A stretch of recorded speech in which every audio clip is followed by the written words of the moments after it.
Hello, friends, and welcome back to the Jank Tank. This is episode number 58, I believe. I still have it marked as 5X in our show notes. My name is Timothy Zaccanino. I'm joined here by Daneelius and Teld for a nice little Peasant review. And if you are listening to the video version of this, you're probably seeing our faces for the first time. So if you're on audio, you know what? Thanks for hanging out. It's been great. That's cool of you. But for our YouTube watchers, this is what we look like. We're just three white dudes doing a podcast. Like, which if you would already know this, setup. if like you were supposed to, you were subscribed to twitch.tv/Teld Talks. Yeah, you would know what Teld looks like. You might know what I look like from some videos, but we just found out what I don't know why I'm pointing because I'm in a different position, but we just found out what Daneelius looked like yesterday, and wow, that was a big reveal for everyone.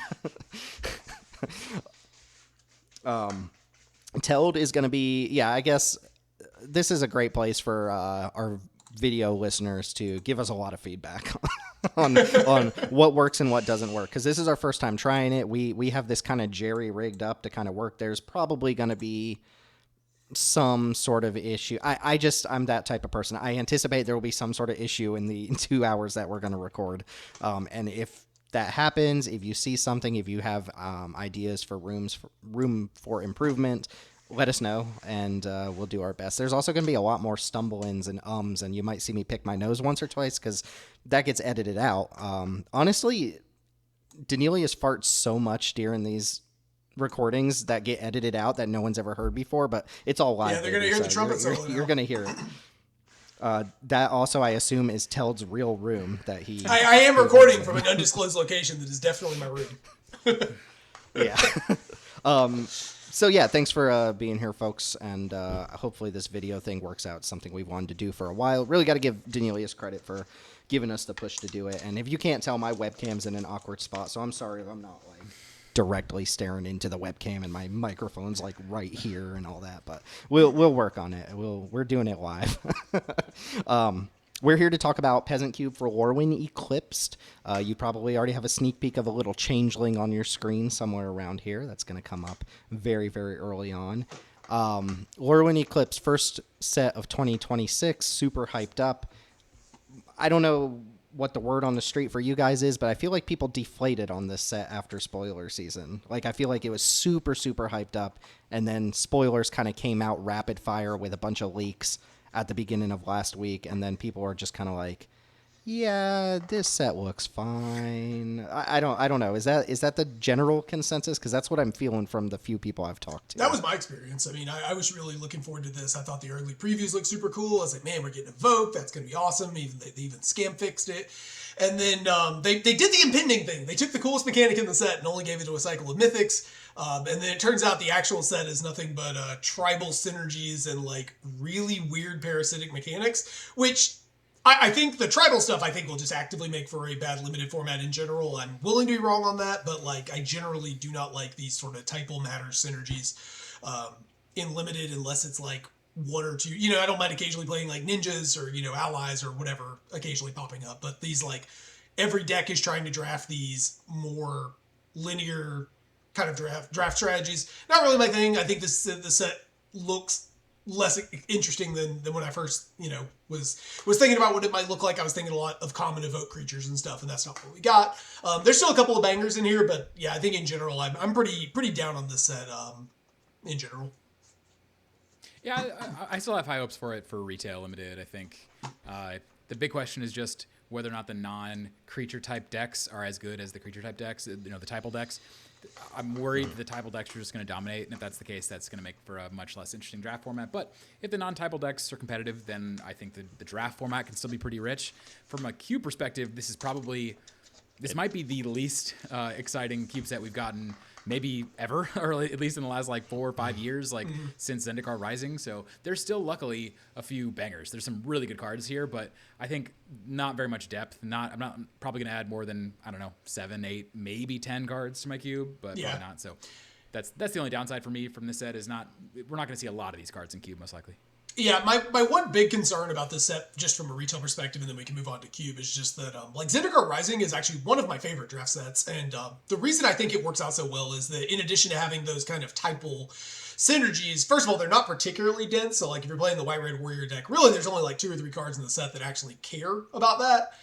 And then the other thing is that there was the party mechanic that encouraged you to mix and match all the types, so you would be pulling for them even if you were in a different lane, right? And I don't feel like, maybe I'm wrong, but it sort of feels like they did the inverse here, right? Where the changelings exist, and we'll talk about those in a second, but they sort of exist to grease the wheels and give you those types, but they don't give you a reason to draft elves in your goblin deck.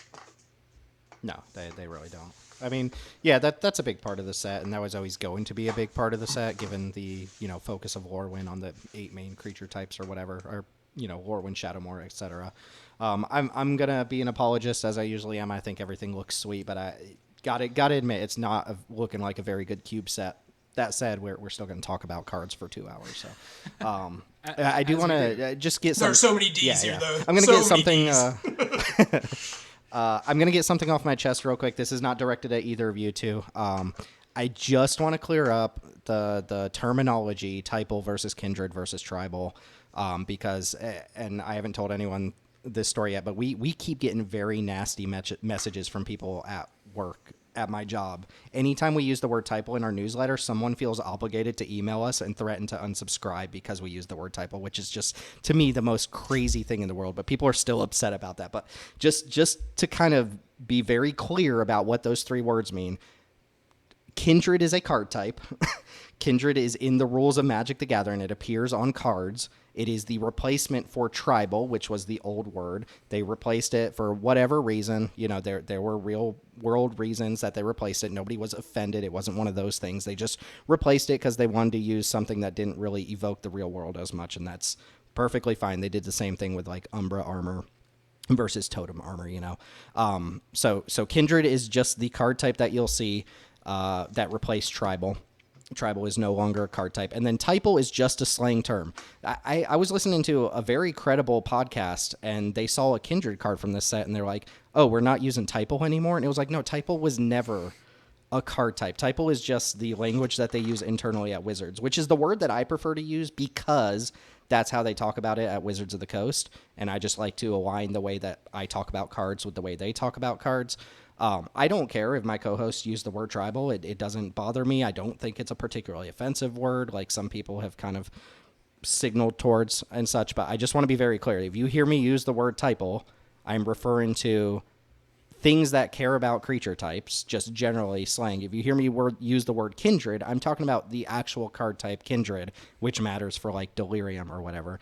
And you won't hear me use the word tribal, but you might hear other people use the word tribal. And if the word typal offends you that much, like, feel free to click off of this video. I don't know what to tell you. Like, it's just a word. Everybody will be fine. We'll all be okay. So you'll hear me use typal, and if you guys want to use tribal, I don't care. It doesn't. But there is a difference between those words, and people have them all kind of sloshed as the same word in the I am much less meticulous than Tim, so I will probably use those 3 words relatively interchangeably. I try to say typal just out of I think it's more it sounds the most accurate to like what we're doing in terms of mechanically, and I like the way it rolls off the tongue. I have nothing. I don't particularly care if like you say tribal, typal, kindred, whatever. I think we're all referring to the same thing. I think getting offended over that sort of thing is a little silly, but like, I can't be responsible for other people. This is the point where we ask people to like and subscribe to the podcast. Yeah. Yes, remember, if you want to hear our hot takes on tribal versus typal versus kindred or whatever, like, comment, and subscribe. We'll have no more of that, but just do it anyway. Our beautiful faces are here now. One thing I didn't look at, and I don't know if anything comes to mind for you guys, but I didn't look at special guests. I'm assuming there's a couple cards that maybe we could sneak in there as part of the conversation. I think it's just Devoted Druid. I think that's the special guest. Devoted Druid, Manamorpho. There's 20 reprints in the special guests. Talk maybe Goblin Sharpshooter or something like that. Like there's things we could bring up, but I just realized we didn't discuss that. And we'll probably leave that off since they're all reprints anyway, and we don't actually know which ones are going to be downgraded to uncommon yet. So we're going to just focus on the main set, and thankfully there's no big bonus sheet this time, so it's just the main set. And if you follow along on the document that we post down in the description wherever you're listening to this, our show notes. I have links to the Scryfall searches, which I'll try to keep up with so that you can follow along and look through the set yourself, which is not that hard to do on Goblin your own. Sharpshooter would have been incredible against the deck I Pew, played pew, pew, earlier. pew, pew, pew. I had so many just excellents in my kill deck. every one toughness creature forever.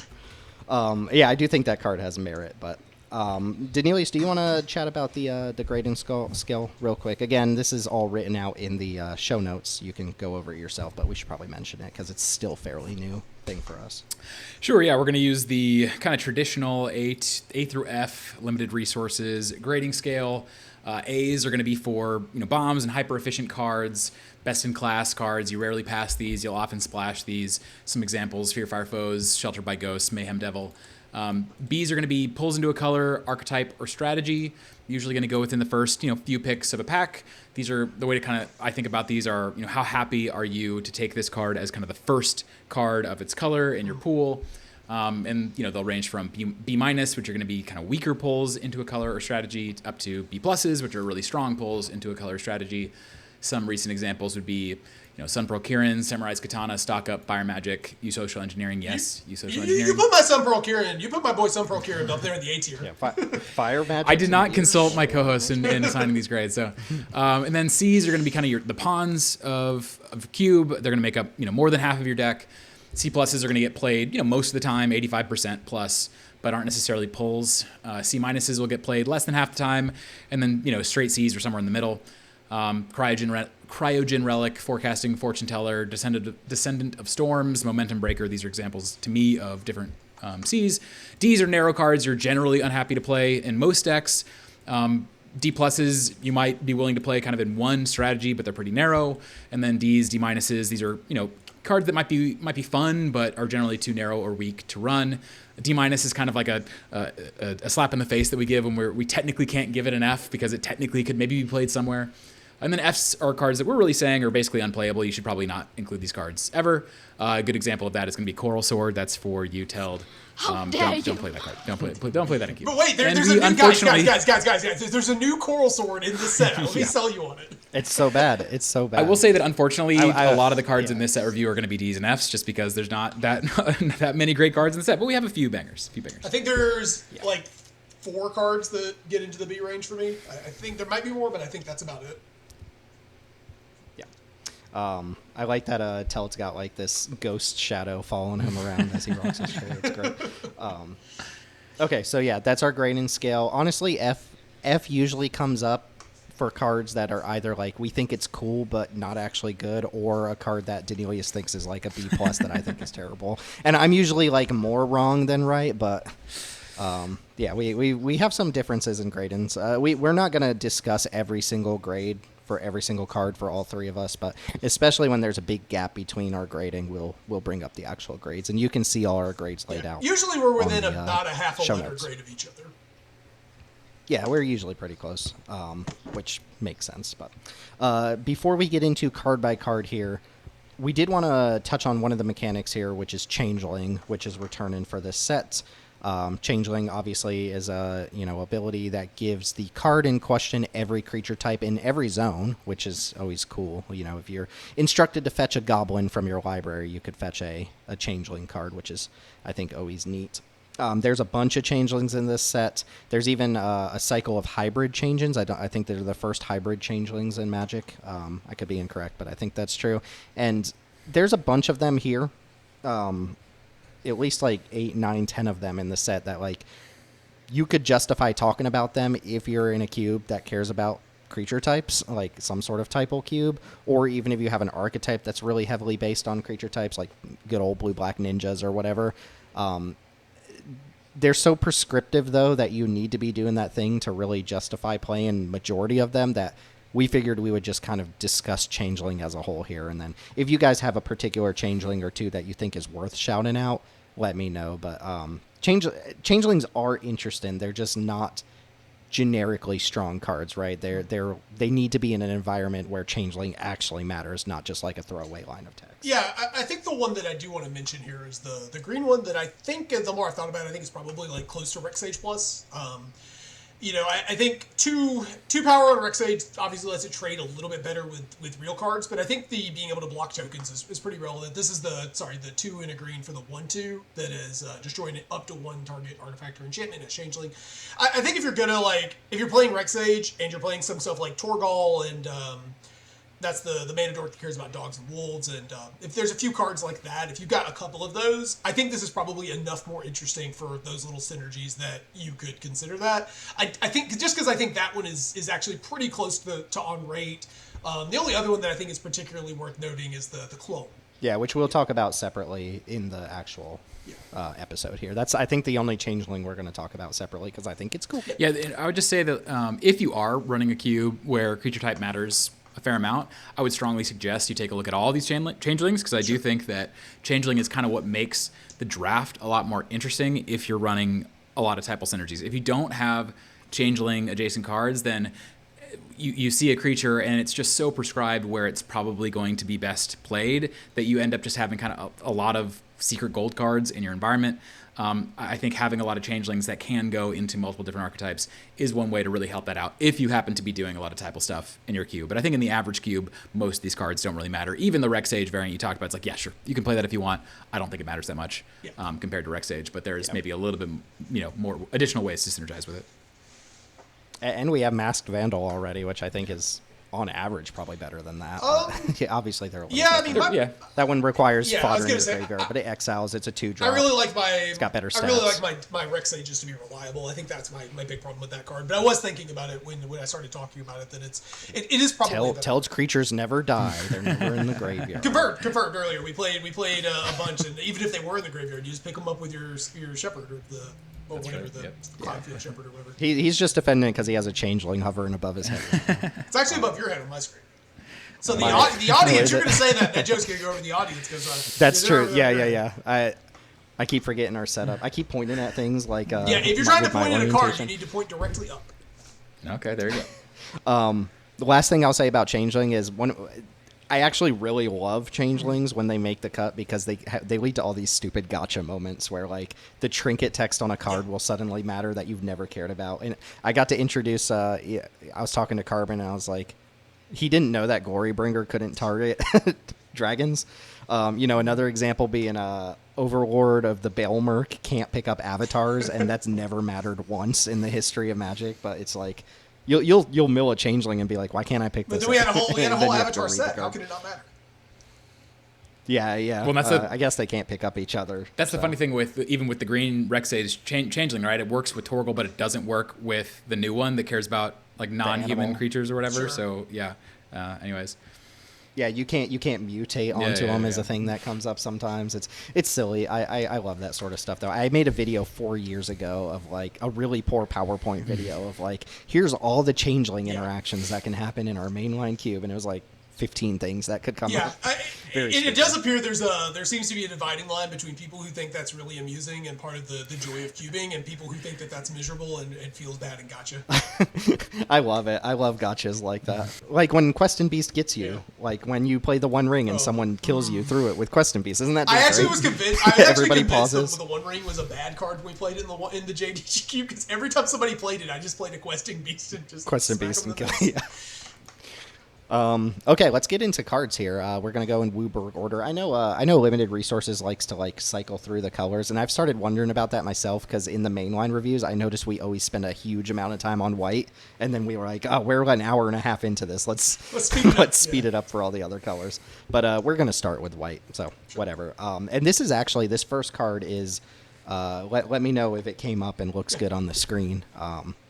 This first card is actually very indicative of a lot of stuff that's going on in Lorwyn Eclipsed. So first card up is Burdened Stoneback. It's 1 and a white for a 4/4 giant warrior. You're going to see that a lot, these like high mana or low mana value, high power, high toughness creatures, because it enters the battlefield with 2 -1/-1 counters on it.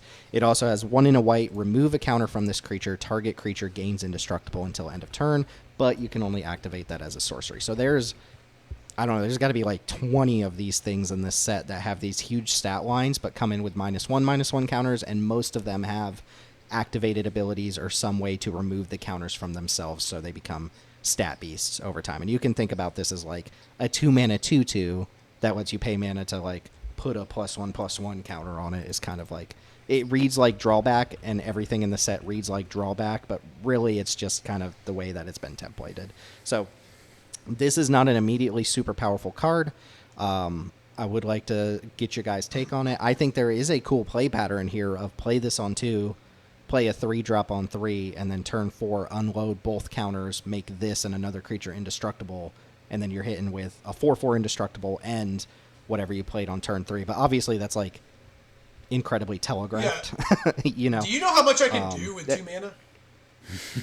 Have you played a white deck in the Peasant Cube lately? This is what I was telling you yesterday with all the blue rares that we're going to talk about. Is like I have no idea how to evaluate those cards because they become huge and give you benefits, but they all require mana investments, and it's like, can you spend? It's essentially like, would you spend a turn's worth of mana to grow a creature and get a minor effect when you could instead just play a creature from your hand? It's like, I have no idea. There's so many of these in the set that like internally it makes sense because there's a lot of ways to use the -1/-1 counters beyond just what's written on this card. But transfer it over to Cube, and I'm suddenly like, well, I don't know. Yeah, I understand from a logistics standpoint why this had to be at sorcery speed, but these sorcery speed effects are total bummers. Like, I get that if you could just open this up and just be like, I'm going to protect all my dudes from removal, that would be crazy. That might actually just be insane, especially in retail. But also the fact that you can't, and it's like so gated, just I have zero interest in this. Yeah, I think the difference between this, I think the gap between what this card is now and it being an actual like solid Q card is just changing that line to activate only during your turn. I think that makes it a lot more interesting. You know, that helps a little bit with the like, okay, you can't just blow out the removal at all times or whatever. But yeah, the fact that you just have to telegraph your attack, I think it just kind of sinks this. I was trying to think like, okay, how could we try to synergize with the -1 counters in Cube? You know, Nesting Grounds exists as a card. It's not a card that I play, and it's not a card that I'm particularly interested in playing, but I know that a lot of people do. I think you guys played it for a bit. Okay, that does something with -1 counters. These creatures are modified, I believe. Yeah, because, any counters are modified. So, you know, if you have a modified theme in your white section, if you're playing Costume Closet, you know, maybe there's something there. So there, you know, I don't want to just totally write this card off. I think this is basically one of the two, you know, kind of playable -1 counter cards from the set for white specifically. I could imagine it if you have enough synergy already in your cube, but I think on rate, I don't like it very much. Yeah. I mean, compared to Glyph Elemental, right? Like, as far as 2 mana 2/2, that gets bigger, no mana investment, has a bunch of upsides. Worth noting with a lot of these cards, they do just say remove a counter. It doesn't have to be one of the -1 counters, so you could potentially do things with stun counters, finality counters, etc., etc. That sort of cutesy stuff doesn't actually come up that often, but it is worth noting that it's a thing. Maybe you're playing +1/+1 counters as a strategy in your cube, and suddenly these cards have a little bit more utility beyond just the counters that they come in with. But we'd just kick off the review with a card that we all rated as a D. No big deal. Just a testament to the quality of the cards that we got here. So next up we have Wander Brine Trapper. I got to be real careful with the names in this set too, because they're all just like goofy Lorwyn names. Wander Brine Trapper is a single white mana for a 2/1 Merfolk Scout.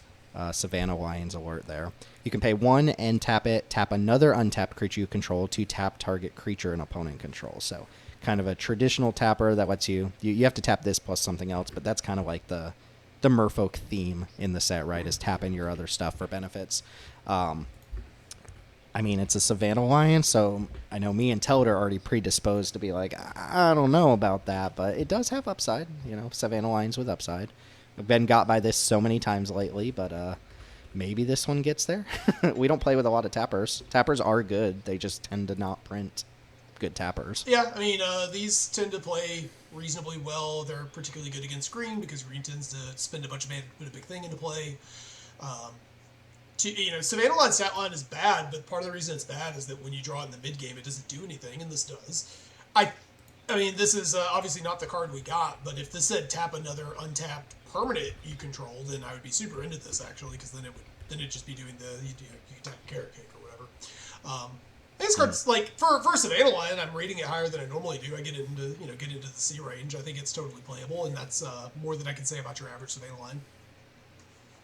Yeah, this one's tough because I think one of the clear comps for this would be like Lorwyn Enforcer, which is a card that I currently play in my list, which is a white mana for a 1/2 that you pay 1 and tap it to tap target creature with mana value 2 or greater. You can't tap tokens with that. Yeah, there's some like 1-drops you can't tap with it, but most of the things you care to tap, you're going to be able to with Lorwyn. So that creature's a 1/2 instead of this being a 2/1, and then that creature doesn't require you to have another creature in play that you're tapping, while this does. So if you think about it that way, I think this card is kind of clearly worse. On the other hand, it is a 2/1. And now I agree while I totally agree with y'all that 2/1s are way worse than they used to be, I still think that if you want aggro to be a thing in your environment, you have to have some number of 2/1s in your environment. So I'm not really comparing this to Lorwyn Enforcer. I'm comparing it to other 1-mana 2/1 options. And from that perspective, I think this is totally fine. And, you can justify this over other Savannah Line options. So I think it's like a C-. It's a card I think is totally fine to run for that particular slot. If you don't care about aggro in your environment at all, then I wouldn't run this because I think Lorwyn Enforcer is probably just better. But assuming you're trying to support aggro, I think you need to play cards like this. Yeah. They got me good with this set. I don't know if this happened to you all as well, but there's a cycle of 1-mana 2/1s. I think they're 1 mana or 2 mana. Like Savannah Lions with like really good text on them, but you have to behold a creature of the same type to make them 1 mana.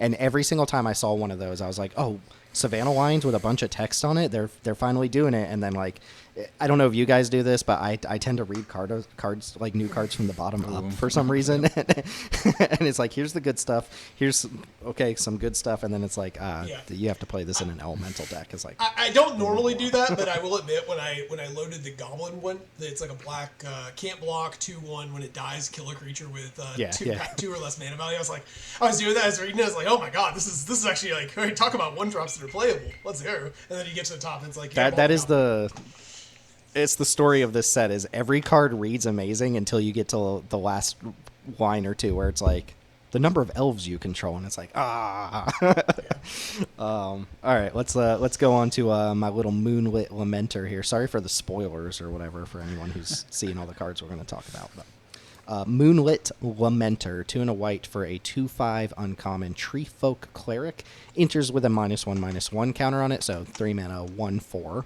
You can pay 1 and a white, remove a counter from this creature, draw a card, activate only as a sorcery. So 3 mana 1/4 becomes a 2/5 and draws a card the first time you activate it. And then, of course, this is another one where it actually really matters that you can remove other types of counters off of it. This card looks amazing in retail limited. This is where you're going to blight. You're going to keep blighting this thing every single time, and then start turning those -1 counters into actual card draw. What are we thinking for Cube though? Looks like we're all in D range again for this one. Yeah, I think this is a card that just came a little too late. There was a time in the Cube where I probably would have been into this, but it doesn't make game objects. It requires mana held up at sorcery speed. It requires a bunch of extra mana investment on a 1/4 body. It doesn't attack well. Doesn't actually block all that well. Like, it's a decent blocker, but until you get the counter on it or off of it or whatever, you're not really got a good blocker. We just have better sources of card advantage. We have better engines and stuff we can be doing. So a couple of years ago, we probably would have been more into this because we were running like a +1 counter deck in the Cube, and we also didn't quite have the engines that we have now. But came a little after we got all the cool stuff in the last couple of years. Yeah, I agree with all that. If you're running a +1/+1 counter theme or heavy theme in your Cube, I could see this makes more sense to me. And if you're intentionally trying to limit the amount of object creation in your Cube, this makes sense to me, because this is kind of like make a clue that also puts a counter on your creature, but you don't actually have to put that cardboard on the battlefield. So if you're trying to limit that stuff intentionally, I can see this. But I agree, this card, there's been way better options printed last year that outclass this card for sure. Yeah, cool card though. I look forward to slamming this, and this is gonna be a card that I probably draft like it's a B+ or something in retail. Yeah, it might be. Given how much blight is in the set, it might be a B+ in retail.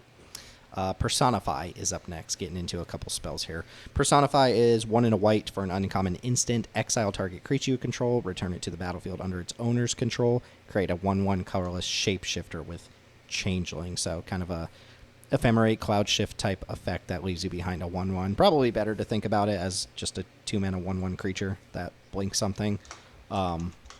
it's got upsides and downsides compared to a lot of the other blink creatures. I guess maybe we need to do a yearly update on the Skyfisher rankings or something, tier list, because Jesus, they just keep pumping them out. But this card to me looks like a good playable that is in such a saturated part of Peasant Cube right now that if this was printed like 3 years ago, it would look amazing, and now it just kind of looks par for the course compared to all the different blink creatures and pickup creatures and Skyfishers that we've been It's getting. really not fair to these cards because they only exist in the limited format they're in.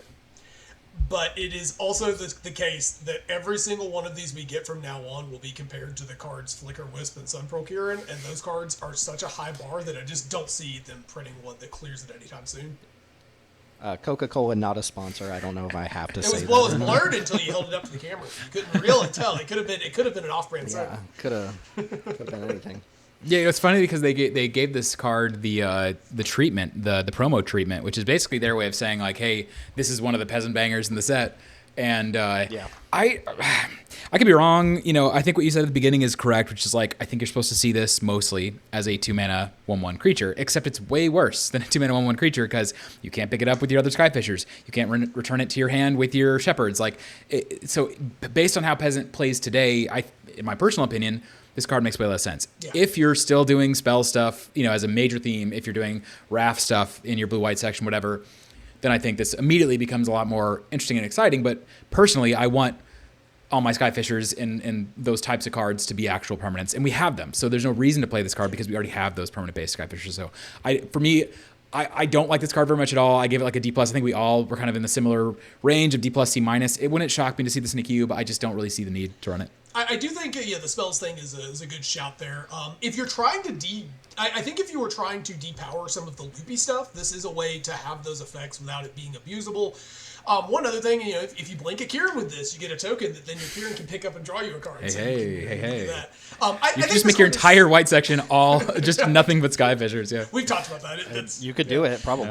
Yeah, I think this card is totally playable. Like, again, 2 years ago, 3 years ago, whatever, I would have been like, man, this card is a banger. But then you then you have to also think about it if you're playing off of Arena, or maybe if they give it to us sometime in the near future with the way that they're reprinting cards, you've got Ephemerate. And if you really want to be doing blink stuff, Ephemerate is not an okay Peasant card. It's like kind of messed up, but a lot of people run it. It's not. A lot of people run it, and if you're really trying to do that, like Ephemerate is better than this by a lot. So Ephemerate's broken. Yeah. In case anyone didn't know that, Ephemerate's super broken. So yeah, Personify. I wouldn't blink too much. Pun unintended. I wouldn't bat an eyelash at somebody having this in another cube, and I would probably think it's super castable and take it and play it. But I just think there's so many better versions. I will say, if you're on specifically like still on the Archaeomancer type cards, I do think this card's kind of sick because then you're making a 1/1 every time you do it. You can pick it up a bunch and like instep, make like 3 dudes. You're doing like the Oketra Monument type things at instant speed, which is really cool. Yeah. Okay, next up is Is this the last white card? Is this yeah, this is Pyrrhic the last or white card. Pyrrhic or Pyrrhic? How do you Pyrrhic. I believe it's is it Pyrrhic? I was going to say Pyrrhic. I think it's Pyrrhic. Yeah. I know what the word means. I don't know how to pronounce it. It doesn't mean like self-sacrificial. I've heard Pyrrhic Isn't a victory said is many like times, it's like a victory that you have a substantial loss, like, right? It's like it's a win, Yeah. but only kind of. Yeah. There was a fling effect in Brothers War that was also like Pyrrhic Blast or something. Yeah. It was like sack a dude. And This is one of those things of like sometimes you learn words by reading them instead of hearing them. So I have no idea how you actually say this. Magic's taught me a lot of words. Osseous is my Osseous is Let's my just leave it there. measure. Let's just leave it there. Yeah. Anyway, Pyrrhic Strike. This is 2 and a white for an instant. It's uncommon. As an additional cost to cast the spell, you may Blight 2, which first instance of Blight. When a player is instructed to Blight N, they choose a creature they control and puts N -1/-1 counters on that creature. Almost all the Blight cards are used as downsides. You have to Blight your own creature. There is at least one, if not more, examples of cards that will Blight your opponent, in which case they choose creatures to put they control to put -1/-1 counters on. So in this case, you are putting 2 counters on your own creature to Blight 2, and it doesn't target, so that's like part of the resolution of the spell is No, this one has an additional cost. So yeah, it's a little weird that it doesn't target, but basically, if you wanted to get both modes out of this, I'll promise I'll read the rest of the card. You announce that you're going to cast the spell and immediately put 2/1/1 counters on a creature you control. There's no stack interaction with that part of the spell. And I don't think this will be 100% of the time, but I think you can mostly shorthand this to sacrifice a token, like sacrifice a 1/1 or something like that. Yeah. Let's talk about Blight here in just a second a little bit because it's going to come up more. But the card, so 3 mana, you may Blight 2 as an additional cost. If you don't Blight, you choose one mode. If you do Blight, you get to choose both. And the modes are destroy target artifact or enchantment and or destroy target creature with mana value 3 or greater. So you got your disenchant and, big creature removal. So, Teld, talk to me about this card. You have the highest rated of the three of us right now. I did come down a little bit. I had this originally like a B-. I was real hot on this one. I will say my playing through the Peasant Cube earlier reminded me that, boy, do you not play a lot of cards that cost more than 2 mana these days in Peasant. My deck had I think my deck had 5 cards in it that this would have hit on the kill creature side. Which it hits green cards more, which I think probably is not a good thing because I think right now the white decks having a better game against green is probably not beneficial. But anyways, I like this card because the ceiling is the reason I was into it. Being able to kill a 3-drop and disenchant something and the cost is sack a 1/1 if I assume that that's a rough shortcut. That is a really high output, I think. You can kind of be like, all right, well, you still lose 2 pieces of cardboard, right? You lose this card and then you lose your token, but you kill 2 pieces of cardboard. But I think the tempo swing of that effect, when it's good, is going to be really good. The problem with this card, of course, is that when you don't blind it, when you're in situations where you can't, it is worse than any removal spell you could have put in your cube. So that had me come down. I still think this card's has a dream and it promises a ceiling. I think it's really cool. And I think if you're on a slower cube, this card gets radically more powerful, though at the same time, if you're on a slower cube that presumably, I assume those are going to have less game objects, you're going to have less cards for the disenchant mode of this, which I think is going to be the more reliable mode of the two against most decks. So. Yeah, my concern is that there are going to be situations where literally all 3 of the kind of knobs on this aren't on for you, as in you don't have a thing to sacrifice, they don't have an artifact or enchantment in play, and they don't have a creature with mana value 3 or more in play, and it's the card literally does nothing. Then they play one thing that this can target, and you still don't have the thing to sacrifice, or they have 2 things to target, you don't have a thing to sacrifice. So I just see enough fail mode potential here that I'm coming in at the beginning pretty low on it. Again, kind of D+, C-. Wouldn't shock me to see in somebody's queue, but it doesn't seem to me like something that needs to be played. I can imagine a scenario where, it's just always on, and it's always just 3 mana, sack a thing, kill 2 things. But even then, to me, that's just fine. It's not amazing. It's we have Requisition Raid, cards like that are, I would say, way better than that. So I think it's fine. I see the dream, but I don't, it doesn't sound like the kind of card I'm going to add to my queue right now. Yeah. Part of the reason I got excited about this card, it was also that it usually this effect targets 4 or 5 mana value. Yep. They pushed it down a little bit, which I think is cool for at least retail, where these effects are usually kind of bad. And I think in retail this might be a banger there, but then again, you're probably not hitting enchants and artifacts as often there either. So There's a lot of enchantments. There's a lot of enchantments in this set that are good. Yeah, I think that'll be relevant. Cool. Yeah, remember Earth Palace Jailer as well. That's a level card, A- B+ level card in TLA limited, but we all poo-pooed it, and I kind of stick by that because it just doesn't have targets. You're right. When you bring up that comp, this is why I started coming down, and I'm probably still too high on this card. I just thought it was really cool. Okay. I don't have too much. I think it's a very intriguing card. That's pretty much the most. I don't know how any of these I'm washed. I'm a bad card evaluator. I don't know how any of this -1/-1 counter stuff is. It's just not I think it's just stuff we don't play with that often. My rule of thumb is just that any card that asks you to sacrifice your own stuff, you just have to really heavily penalize it if you need to in order to get the max value from it. And I think you basically need to. Yes, it's true that you theoretically could have a 3/3 in play, and now it's just a 1/1. I don't think there's that much of a difference between doing that and sacrificing your 1/1 anyways. So I'm very skeptical. But then you're going to play your Sun Pearl Kieran, and you're going to pick it up, and then the counters go away.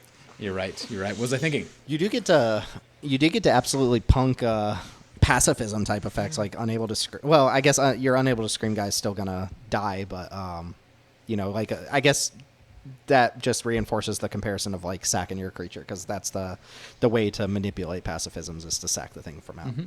underneath it. Yeah. But anyway, let's move on to blue here with Glamour Gifter. This is my favorite card. Is one in a blue. This is sick. It's very cool. Very cool. One in a blue for a 1/2 uncommon fairy wizard. Flash, flying. When it enters, choose up to one target creature. It has base power and toughness 4/4 and gains all creature types. Didn't realize that part. Yeah, so 1 mana, 1/2 flash flyer makes something a 4/4, and it can target your opponent's stuff. We always talk about situations where you shrink green creatures. That never happens. So this is just pumping up one of your creatures to a 4/4. It's kind of like giant growth on a 2 mana, 1/2 flash. Tim, I'm going to go ahead. I know I've made a lot of comments about Sun Pearl Kieran and, of course, Skyfishers. I'm going to go ahead and turn in my once per episode Heartfire Hero moment of have you. We can target it with. We can target it. We get a 5/5. We hit them in the face. Like a 20/20 becomes Merit Leech. Yeah, just it's the abyss. Fling it, deal 10. I think that is obviously a dream, and I don't know if we're playing any blue-red Heartfire Hero stuff, but this card's really sick. This is something blue doesn't really do. It's like getting creature sizing and manipulation. If you think back to Neo Kamigawa, the card that this reminds me of for some reason is Suit Up, which was a really pushed, one of these effects. And that card was an absolute banger in that retail set. It's a little too pricey for Cube, and it doesn't really work the same way, but I like that this is, a 1/2 is not a great body, but if it's coming with a spell that I think is worth a mana and a half, right? I think these effects are usually a little overcosted at 2 mana. You're getting kind of like a half a mana for like a 1/2, which is a decent rate, and it's a flash. Like, this is going to counter some red burn sometimes.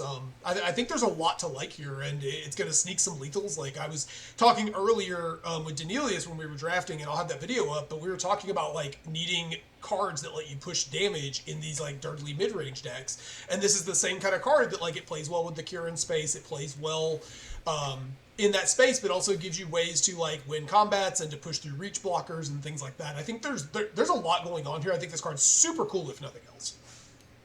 Yeah, I'm gonna agree with all that. I think it's very cool. It's cool enough to play with. I disagree with y'all a little bit on power level. It looks like I don't think it's a card that I'm getting pulled into blue for. But if I'm in a blue-white flyer space, or if I'm in a blue-red aggro space, I definitely feel like I want to definitely blue-green aggro if that were only a thing, which I don't really think it is. But even blue-black tempo, I think this will make a lot of sense. So I think any tempo decks make a lot of sense. You compare it with a lot of different cards. Threnody Singer is one that I play right now and I like a lot. I still think I probably like that more than this, but this has different play patterns to it. It's similar kind of to Cybo Cryptomancer, in that you can counter a red burn spell like you were saying, or win a combat with it. One area where I think it is pretty cool is if you combine it with effects that animate your artifacts by putting counters on them. So if you think about something like Curse of the Filch Falcon, and you animate, say, your bridge, and now you have a 4/4 bridge, and then you Glamour Gifter it to turn it into a 4/4, and it just has the counters. I think there's very cool play to it. I like that it's assertive. We need more assertive cards in Cube. We don't need more value cards in Cube. So yeah, I like the card a lot. I'm going to Cube with it. Don't listen. I just don't think. Don't listen. Yeah, I like the card a lot. I'm definitely going to play with it. I just don't think it's like a pull or anything. It's just a really solid addition. Yeah, this could be me getting a little too much in the pipe dream of what this is offering, but I think this is one of the more exciting blue cards we've seen. Obviously, it's not the most exciting because that's reserved for Princess Yue from last year, which is the coolest blue card they've ever printed. But this is really cool. I like a lot what's going on. I look forward to the Typo Mattering thing coming up at some point too. Yeah, get the creature types in there. Get the creature types. Also, look at those feet. Am I right? Okay. Next card is... Oh, this is the one changeling I want to bring up. And I don't have too much to say about it, so unless you guys have a lot to say about it, I just thought it was interesting to talk about, something to note. Omni Changeling, they really cooked with that name. Just really tried really hard on that one. 3 blue for 0/0 Shapeshifter with Changeling, Convoke, and you may have this creature enter as a copy of any creature on the battlefield except it has Changeling. So I have not really ever seen a reason to want clones in our Peasant Cube. We've tried out a couple different ones. I remember trying out the plot one from OTJ, and I know we played Mirror, whatever it's called, the 3 mana copy, I think you control back in Mirror Image, I think. Back when that came out in the core set, and it just feels like Peasant Cube is not in dire need of clones. I just wanted to note this because I'm a Convoke truther. I know I know both of you have your whole Convoke spiel already queued up and ready to fire it off here, but I think Convoke works very, very well in Peasant, and you can usually discount a good amount. And in some decks, board states, you can basically cast Convoke cards for free. Not always, but sometimes. And a potentially free clone to 2 mana, 3 mana is interesting. But obviously, this is a 5 mana clone if you're not convoking actively, and that's terrible. In a color that doesn't really actually produce like tons of creatures to convoke in the first place. So I wanted to note this because it could be really strong. You can imagine scenarios where you're playing some blue-green deck with a bunch of permanents, and you play your green 4-drop and then immediately convoke it out for like an additional mana or something like that, and then you flooded the board with a lot of power. But that all being said, like, the average case for this probably not actually that you good. also could have like plotted the guy from OTJ and just done that without having to convoke. I do like that this can target any card on the battlefield, and I will say that like it's neat that we're getting like kind of pushed clones at Peasant, even though they aren't particularly good necessarily. I like that we've downgraded that slot from rare. Yeah, I'm gonna let Daneelius handle the bulk of the convoke thing, because I do generally agree with him that it's about a 1 mana discount. But if you're able to full convoke, this is cool. The biggest problem I have with this is after the absolute high that is waterbending, this is like coming back and just having to, this is just not exciting. Yeah, like, not being able to use your artifacts. What is this nonsense? I can't tap my artifacts with this thing? Get out of here. Yeah, because I was asked to, I'll very quickly do it and just say, I think from a card evaluation standpoint, when you're trying to assess the power level of a card, if it has Convoke, take 1 mana off of it. Now, when assessing like the upside potential of the card, sure, take all 3 off, or whatever, take 4 off, whatever you want to do. But purely from like an average case perspective, I think we've seen enough of this now to be pretty confident in just saying you take 1 off, that's about on average what you're going to see. And I think from that perspective, it's not good enough. I think you want it if this cost 4 and had the same text, then I'm down. I think like a 3 mana copy anything changeling would definitely be worth playing. But I think it's just 1 mana too expensive for me, and I don't really see a great reason to run this Overwhelm Sketching, which is one that we got back in Final Fantasy that can copy an artifact or an enchantment, I want to say, and a creature. Any permanent. Basically, any yeah. Permanent. So I would probably still be running that over this. The one big advantage this has is it is skyfisherable. That does matter. But if I think about like I just watched Teld play out a mono white draft where he had, I don't know, 15 skyfishers or whatever. And I was thinking about, okay, what if you had this and you're playing like white blue or whatever? Would that have made the deck better? And I don't really think so. Like you're playing a lot on a knife's edge, I feel like, in a lot of these games. And you're just assuming that you can tap all your creatures. I just don't think that happens very much. It'll happen sometimes, but most of the time, I don't really think that's how you want to be playing. So personally, I don't think it gets there, but we're close. We're getting closer to a playable clone. Yeah, I think the other thing is this is not like these clones in the spaces that can actually cast them. You don't usually have that many good targets. Because like Yeah. It's that's another problem is blue. I feel like if clone as a thing was directed in a different color, it might be better, but it never feels like I really need to clone my blue stuff. And then the white creatures, like, just cloning a mana yeah, war. and like the white tokens that help fuel this out are just not like the deck I played earlier. Like, how many good clone targets did I even have? Right? I mean, even if we assume like cloning a Curate is okay, which is not very good given you paid 5 mana for it, I had like Shepherd of the Clouds. And that's like maybe Starfield Shepherd we could make the argument for. Like, I had like 2 targets in my deck.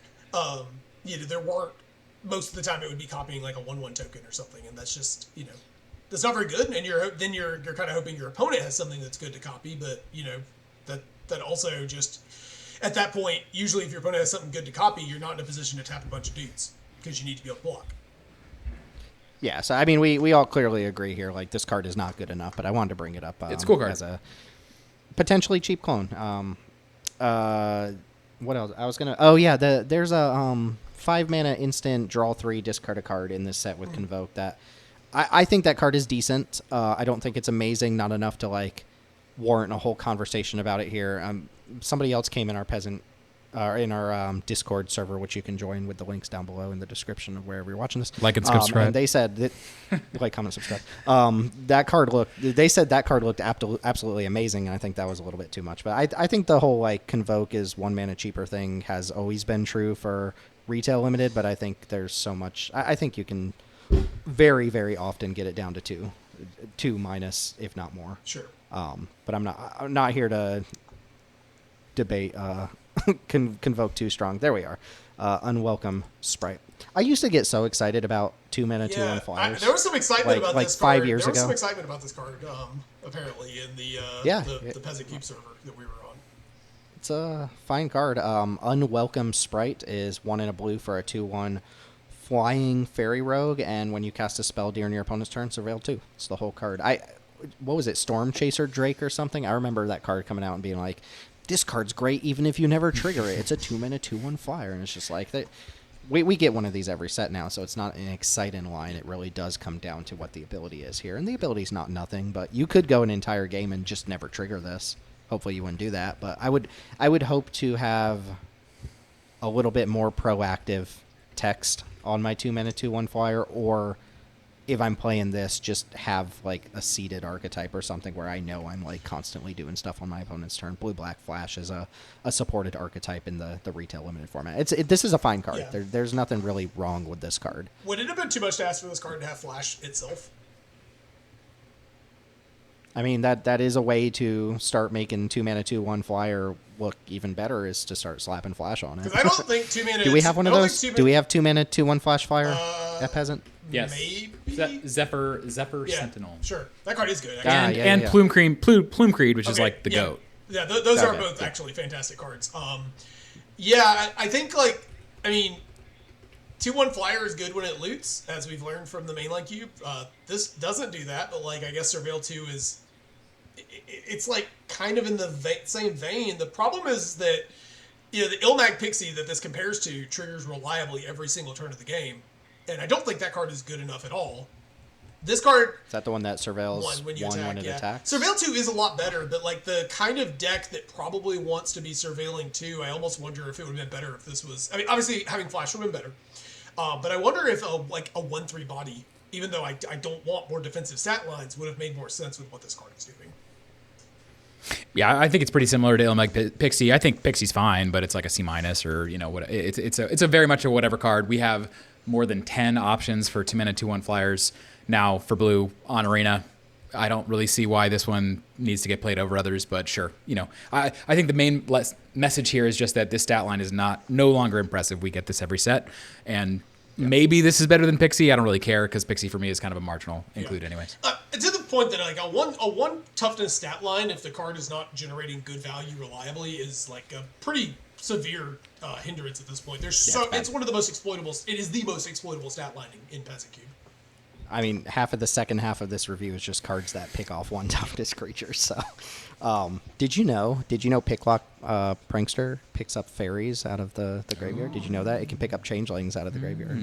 Look at that. And also this card. Okay, what do we have next? Rhymekin Recluse. Man, this card, can you imagine showing this to somebody in like 2016? It would have blown people. It'd be like this, we got this card, don't care about it, but like, hey, and they'd be like, what? This card is incredible. This is... I'm not tuned into a lot of the conversation happening. Are people like stoked about this? Because this reads like the type of card that people would be like, look at this. Look at what they did to my boy Mana War. I think there was some excitement about it, but it was mostly from the camp of people who play in paper and don't want to be doing the game object thing, because when you compare this to the submarine we just got in Avatar, it just gets blown out. Jeez, that card's busted. Yeah, Rhymekin Recluse. Still got to read them for the people who aren't watching the video here, our audio listeners. Love you. 2 and a blue for a 3/2 elemental wizard. When it enters, return up to one other target creature to its owner's hand. That is the text box. So kind of Mana War with an extra point of power, more or less. Yeah. Does not bounce non-creature permanents, which is been a big upside to these cards lately. I will say, I think the extra point of power here, as much as we're kind of, it sounds like memeing on it, is relevant. It's really relevant. Like three power is the point where you're able to trade with 3 drops. It's the point where you're really shaving. Those first 3 points of power on any card is really pushing the amount of damage it's doing in race situations, which this card is quite good in. So I do think that this card, there is some legs here, particularly if you're looking for more versions. Like I would not be surprised if this ends up being better than what's the one from Dustmourne we really liked, the Manifest Dread one. Unnerving Grasp. Yeah, I could see this competing with something like Unnerving Grasp spots, particularly if you're moving away from Spells Matter. Like, obviously that card's great because you can flash it back with, like, Slick Shot Show Off, or Slick Shot... Lockpicker. Yeah. Which is really nice, and I think it's probably makes it a better cube card. But again, slapping an extra point of power on this card changes the math quite a bit in what it does. So like, not an exciting card necessarily, but it is a notable power creep in like a direction that is meaningful. I agree basically with all that. I think the power matters enormously, but it still is not as easy to synergize with compared with Submarine, compared with Unnerving Grasp, and compared with Spider Bite, because all of those hit non-creatures, and this only hits creatures, which makes this much more of a card that you're primarily targeting your opponent's things with, as opposed to really doing Skyfisher stuff with. So yeah, I mean, I gave it like a C or C+. I think it's a good card. I don't know that I'm going to add it to my cube because I think it's less fun to draft with. So really good card. Definitely wouldn't be surprised to see it in cube. I think it should probably go in a lot of cubes. But I really like these versions. Now that we have so many versions of this effect that hit non-creatures, it's really hard to go back. Yeah, this is for the people running like less game objecty stuff, and trying to depower their cube and keep the text boxes simple, teach new players how to play. Card's great. It's clean, very clean. Also, it is a wizard and elemental too, but the wizard here, text line actually does kind of matter just because there tends to be a lot of random wizard support in sets. I mean, you don't necessarily run all of those in most cubes, but it's a less parasitic way just because of how common wizards are to Magic, that if you run some wizard tribal support stuff or wizard kindred support stuff or whatever, that it's it could, It's a party type. Party type. Yeah. So I do think that matters. Yeah, Teld mentioned he thinks this card has legs to stand on. I believe it has exactly 2 legs to stand on. Next up, Swat Away. I gotta redact my grade a little bit on this. So Swat Away is 2 blue for an uncommon instant. It costs 2 less to cast if a creature is attacking you. The owner of target spell or creature puts it on their choice of the top or bottom of their library.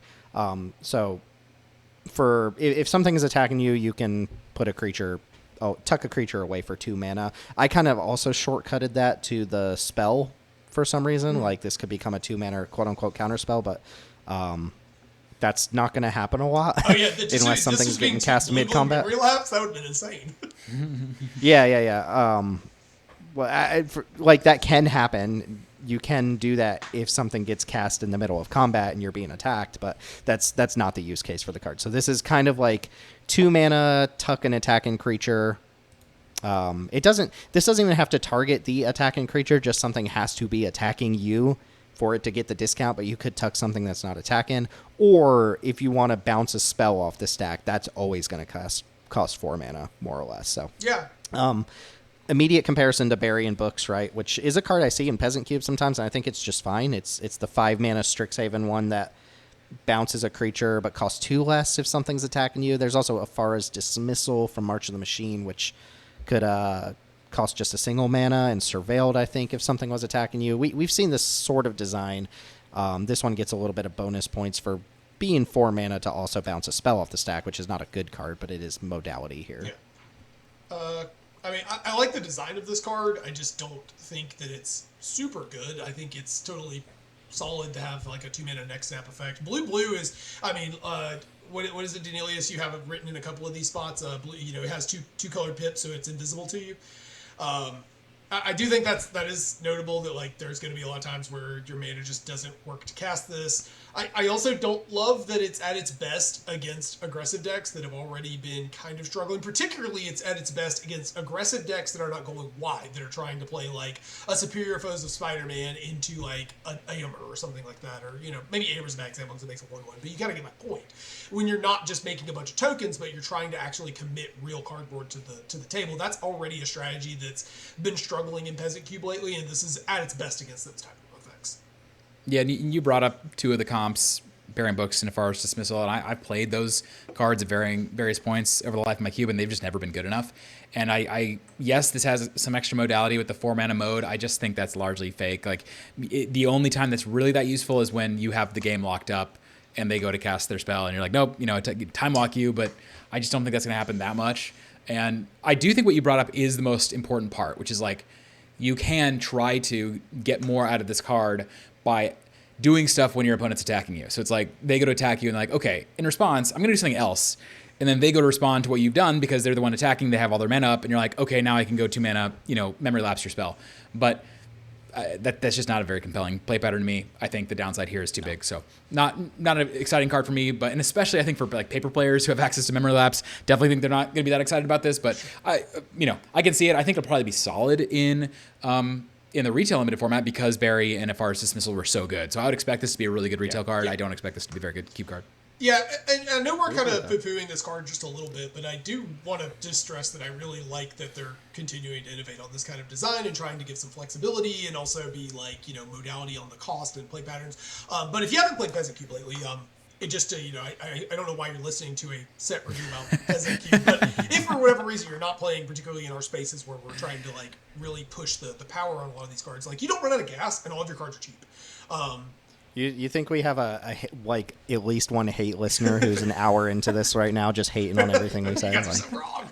Just doesn't care about Peasant Cube, doesn't even know what Magic hates is. It, yeah. I mean, I hate watch the entirety of Lost, so I get it. How dare three white men decide to do a podcast together? I don't have much to say about Thirst for Identity here. This is 2 and a blue for an instant uncommon. Draw 3 cards and then discard 2 unless you discard a creature card. So we've got the one for enchantments. We've got one for artifacts. We have the one for basic lands, I think, from like Crimson Vow or something, these Thirst cards. And this is just the same card, but you can pitch a creature to keep your extra card here. So not very compelling. I'm not on any of those other ones, so this doesn't really change anything for me. But if you had a reason to want to discard creatures or fill your graveyard, then maybe the same thing as all the other ones, right? If you care about getting that card type into your graveyard, you could consider it. There's just better card draw. 2025 gave us such good blue card draw. I'm thinking about putting this into my Reanimator Commander deck just because it would like one more source of just quick card churn, and it also wants to put creatures in the graveyard. But for Cube itself, like I don't want to discard my creatures. You know how good my creatures are? Yeah. You don't want to do that. Yeah, no, nothing to add. I agree. Maybe with it's all that. Yeah.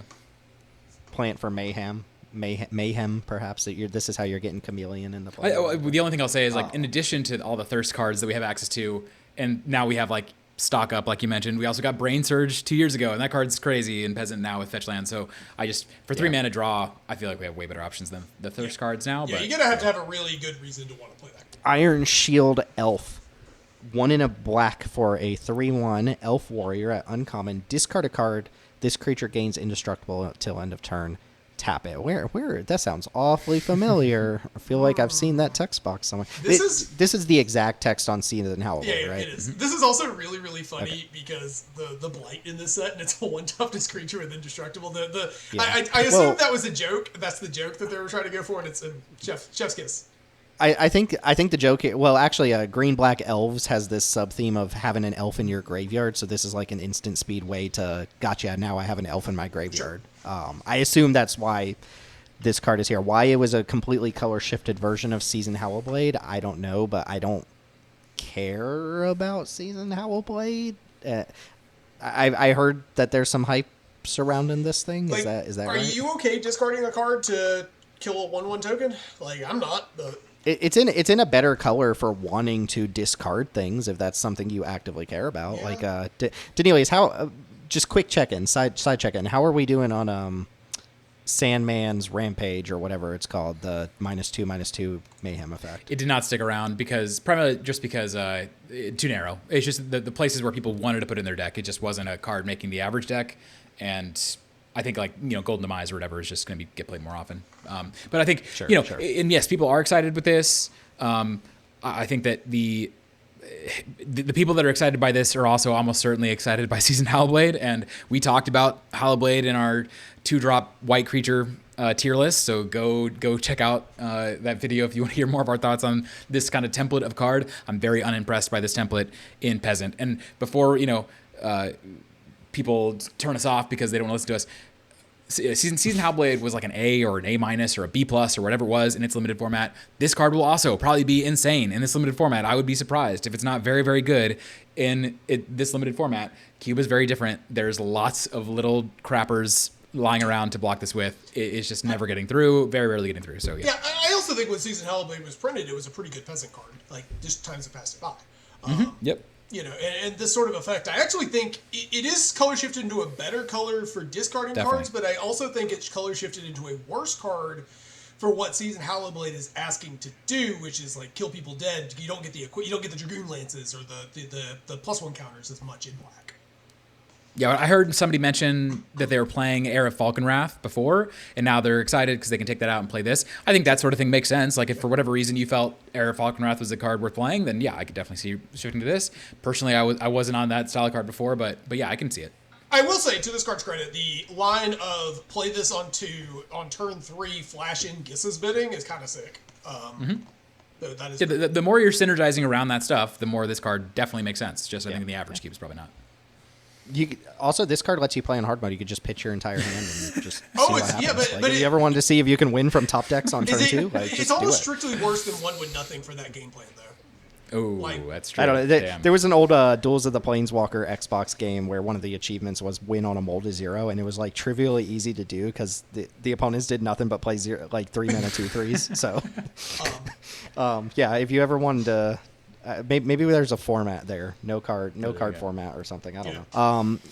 Requiting Hex, single black mana, uncommon instant. As an additional cost to cast the spell, you may blight 1, destroy target creature with mana value 2 or less. If the spell's additional cost was paid, you gain 2 life. This card reads to me as like probably very important for constructed. It just has that sort of effect.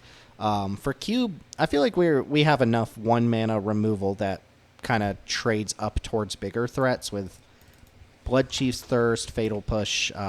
What's the Void one from EOE?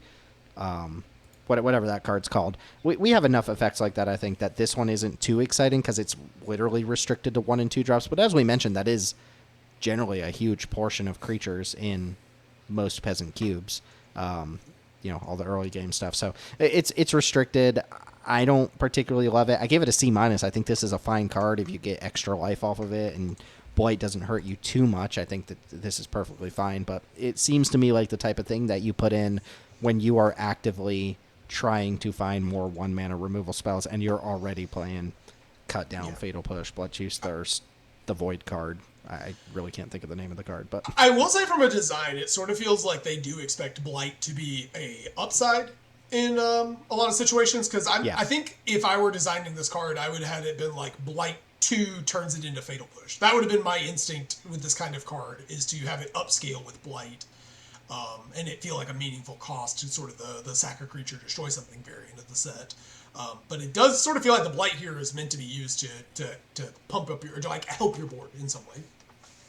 Yeah, I think really the play pattern for the Blight, for cube purposes at least, is it just opens up the possibility to go, okay, respond to your removal spell to gain 2 life, in addition to the thing I was already going to kill. Yeah, mostly the reason why this matters is just that, like you said, I think the template of this effect is very good for a cube. It's just really, really good to trade your 1 mana spell for their Mischievous Mystic or their Water Tribe Rallier or whatever.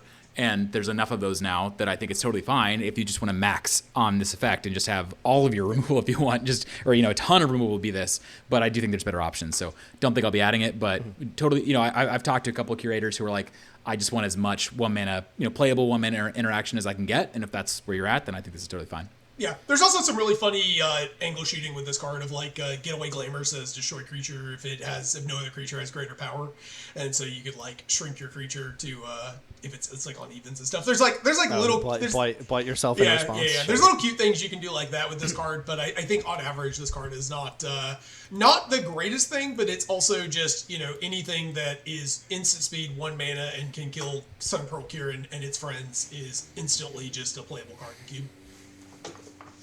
Sweet art. I do like the art on this one.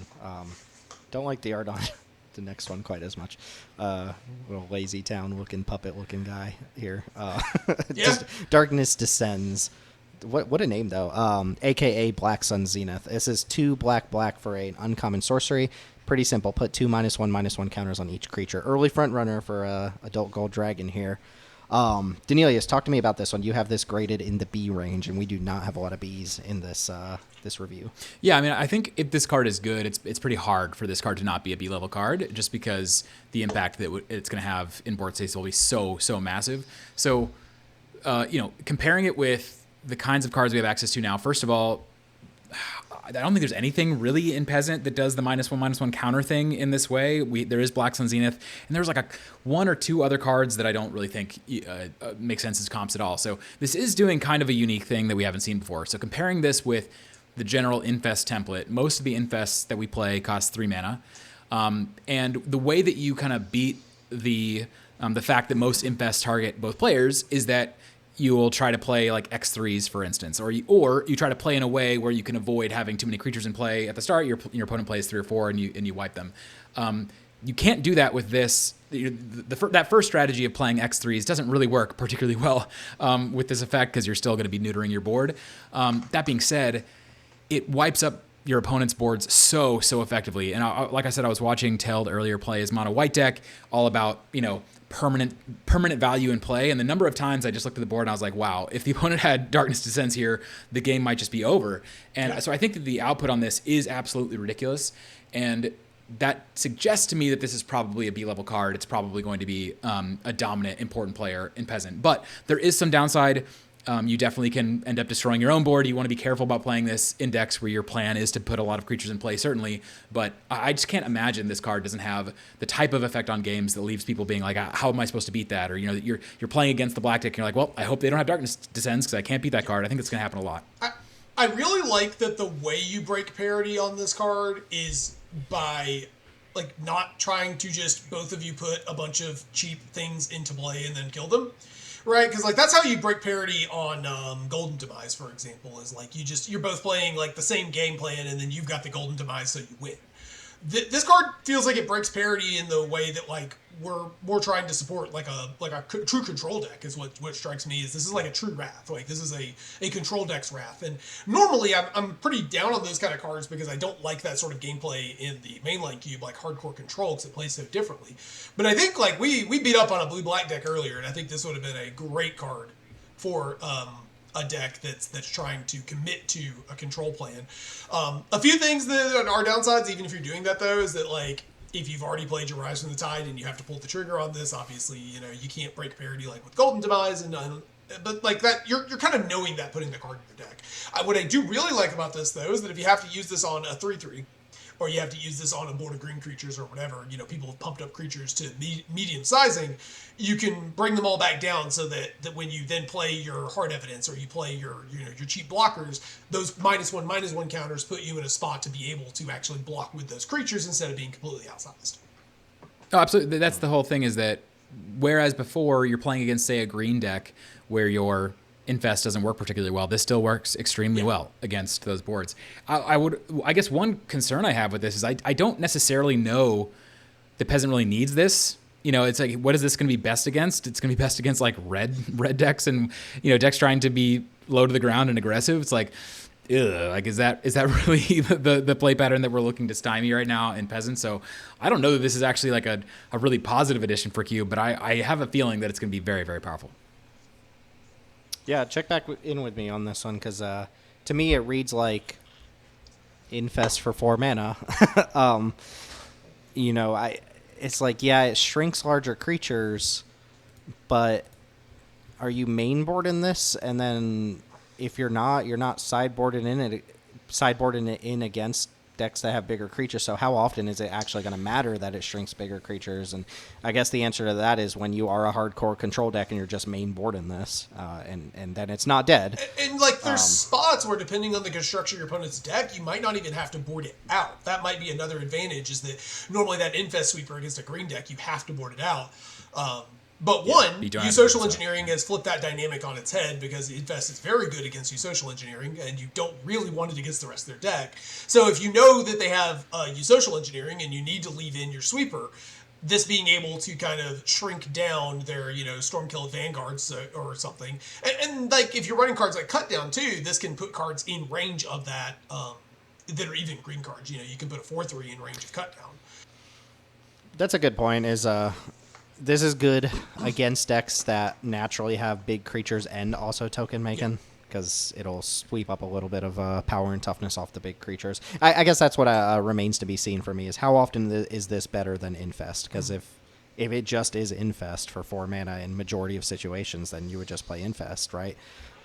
So if it comes up often enough that this is doing more than just killing 2 toughness creatures, then yeah, I think what you said originally, Daneelius, makes a lot of sense. If this card is good, then it'll be like a B range card. But I'm not poo-pooing it. I'm not convinced. I'll just have to see how often this be encounters instead of -2/-2 matters for an additional mana. Yeah, and to underline what I was saying, for me right now in Peasant, all of the good sweepers are some of the best cards in Cube. And so that's kind of what I'm saying here is like, I think if this card is a card I actively want, then I'm probably going to be first picking it a lot. That's kind of my thinking, but we'll see. Yeah, it might not get that to that level. Yeah, I would love to see them keep experimenting with better sweepers. Fire Magic was a big I know pickup we've last been year. a little soft on those kind of cards because they're kind of swingy, but I will say like the nonsense that the decks the white game object deck is doing, there probably has to be some guardrails on that at some point. Just like if your deck's able to just keep looping with some Procure and all the friends with it, and just like your opponent's having to try to trade 1 for 1, it's really rough. I did get blown out by an Arrows demonstration. Got hit by the 1 damage roll. Still managed to win the game because the white deck is kind of ridiculous, but they did put me back to the Stone Age for a while.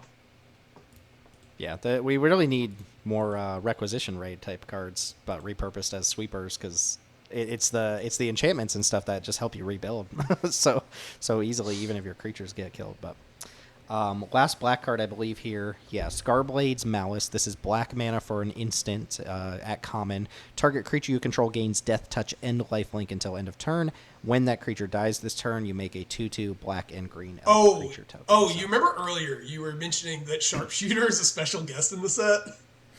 Oh, give it Give Death it Touch. Death Touch! Got him. Or what is that called? The Death Dweller or whatever? Put a Death Touch counter on it. Oh man, that would be so sweet. I kind of want to play Goblin Sharpshooter if I'm being honest. But, I don't know. It might be a rare. It might be a mythic. Who knows? What do we think of this card? Just 1 mana, cheap, wins a combat, possibly leaves you behind. If you get the 2/2 and you win a combat, the card looks excellent. I'll let Daneelius take this because I think we're on the same opinion about this kind of card. Yeah, I mean, I love 1 mana cards. I love combat. I love tricks. I really, really like 1 mana tricks a ton. That's both for retail and for Cube. There's a lot of cards that this reminds of, like Shelob's Ambush, which is a card I play in my Cube. 1 mana to give a creature +1/+3 and Death Touch, and you make a food. There's Blessed Defiance, which I played for a while, and it didn't quite get there, but that was +2/+0 flying and lifelink. And then when that creature dies this turn, you make a 1/1 flyer. That's probably one of the more similar cards to this. There's, Felonious Rage, turn inside out, which pump the creature and then leave behind a 2/2 or 3/2. And then there's also the one that we got from MKM, which was turn inside out. And my biggest concern with this card is that turn inside out was pretty terrible in MKM. That was 1 mana for Death Touch and Lifelink, and then when the creature dies this turn, you make a clue. Now I think a 2/2 in play is vastly superior to a clue, and so I think there's reason to like this card significantly more than that. I still don't know ultimately that it... Turn inside out is the +3/+7 sorry. and dies into a mana. I know the card you're yeah. talking about, Toxin Analysis is what I was referring to. Yeah, my bad. Yeah, Toxin Analysis. So yeah, I think there's a fair amount to like here. That being said, I don't know that I like it more than Shelob's Ambush specifically. I think that is very much the slot that's up for grabs with this card. And what I like about Ambush is that I can use it to counter a red burn spell and get a food. With this, I can kind of counter a red burn spell in that I'm replacing my creature, but I'm not getting ahead in that exchange. Yeah. So I'm not sure that I'll run this over Ambush. Mostly my summary thought here is I just really like this style of card, and so I want to place some number of them on my cube. I'm just not quite sure that this gets there over Ambush, and I don't want to be too heavy on this effect. So not sure that I'll add it over Ambush. It's funny we're talking about this card, and suddenly I'm going and adding Shelob's Ambush to the admin doc because I completely forgot that card existed. Ambush is good. Yeah, I like this card. I think Shelob's Ambush sounds better to me though. The ability to protect your creature instead of just trading it down into a 2/2. Is really nice. A food token is a little more synergistic in the game object space. You can sack both of these to Judy, so it doesn't really matter. But if you're doing stuff, if you're playing like a smelter, you do care that that it's a food instead of a tutu. If you're not doing that, the tutu's better. I guess this is probably a little bit of a cleaner thing, just because you don't have, like, a tutu token is a little easier to manage, I think, than, like, having a bunch of food floating around, so if that's something you care about. I think this style of card, though, is really good. I think it's just, you probably have room for, like, exactly one of these in a 360 if you're going to play it. If you're playing a bigger cube like Daneelius, you probably have a little more room. 1 mana is good, folks. Play 1 mana cards. They're really, really, really, really good. They don't have to do much. Graham standard. Look what it's a leader. Did you check out that flavor text, though? The poison on their blades is nothing compared to the poison in their hearts. What is that? They're racist, yes, right? Isn't that the thing? Alex explained it on the latest level ups, because Lorwyn elves are apparently racist. They dislike anybody who's not an elf. Or anybody who's an ugly elf. That was a... Nissa's whole, like, original backstory was like a goblin hating, like, zealot or something. By the way, I just want to really quickly call out the fact that before every Universes Beyond set, we do a sense check of, like, hey, how much do y'all know about this IP, this property? And usually it's very little. But for this is a return to a Magic IP. I know nothing about it. I mean, I played the set before, but I'm not, like, into the Lorwyn Shadowmoor universe. I know very little about it. But anyway. Well, I need Harold to come back and explain this to me. Yeah, Lorwyn predates Avatar: The Last Airbender. There you go. For what it's worth, that was 2007 or something like that. Just Jim Henson, the Magic set, basically. Yeah, I just know Lorwyn is the silly place where things have stupid names. Mud Button and Butt Muffin. Yeah, Butt Muffin. It's rare that a set. Right, it's rare that we hit a set that is like before I started playing, because at this point I'm a pretty entrenched Magic player. I don't want to steal the kind of like showstopper card of the set, I think, for maybe all of us. So who's really dying to talk about Explosive Prodigy? Daneelius has been cooking with it the most. So do you want to do it, or do you want me to? Sure. Go ahead. You can take this, bud. Go ahead. This is the best card. This is the best card in the set. I feel pretty comfortable just stating that. I think maybe the Wrath beats it, but so this is Explosive Prodigy, 1 red for a creature. It's an elemental sorcerer and an uncommon. It's a 1/1, and it has this Vivid ability, which is on a number of cards in the set, that says it cares about the number of colors among permanents you control. So it says when this creature enters, it deals X damage to target creature an opponent controls, where X is the number of colors among permanents you control. So baseline, you're thinking about this, no other permanents in play. It's 2 mana for 1/1 that zaps a creature for 1. We've had that card before. I don't remember what it's called, but I did look that up. You could kind of compare that to Playful Shove, I think, in the sense that Playful Shove is 2 mana, deal 1 damage, draw a card. Would you rather have a card in your hand or 1/1 in play? I think that's actually debatable. I might rather have the 1/1 in play, and sometimes I'll rather have the card. But there's reason to want one or the other.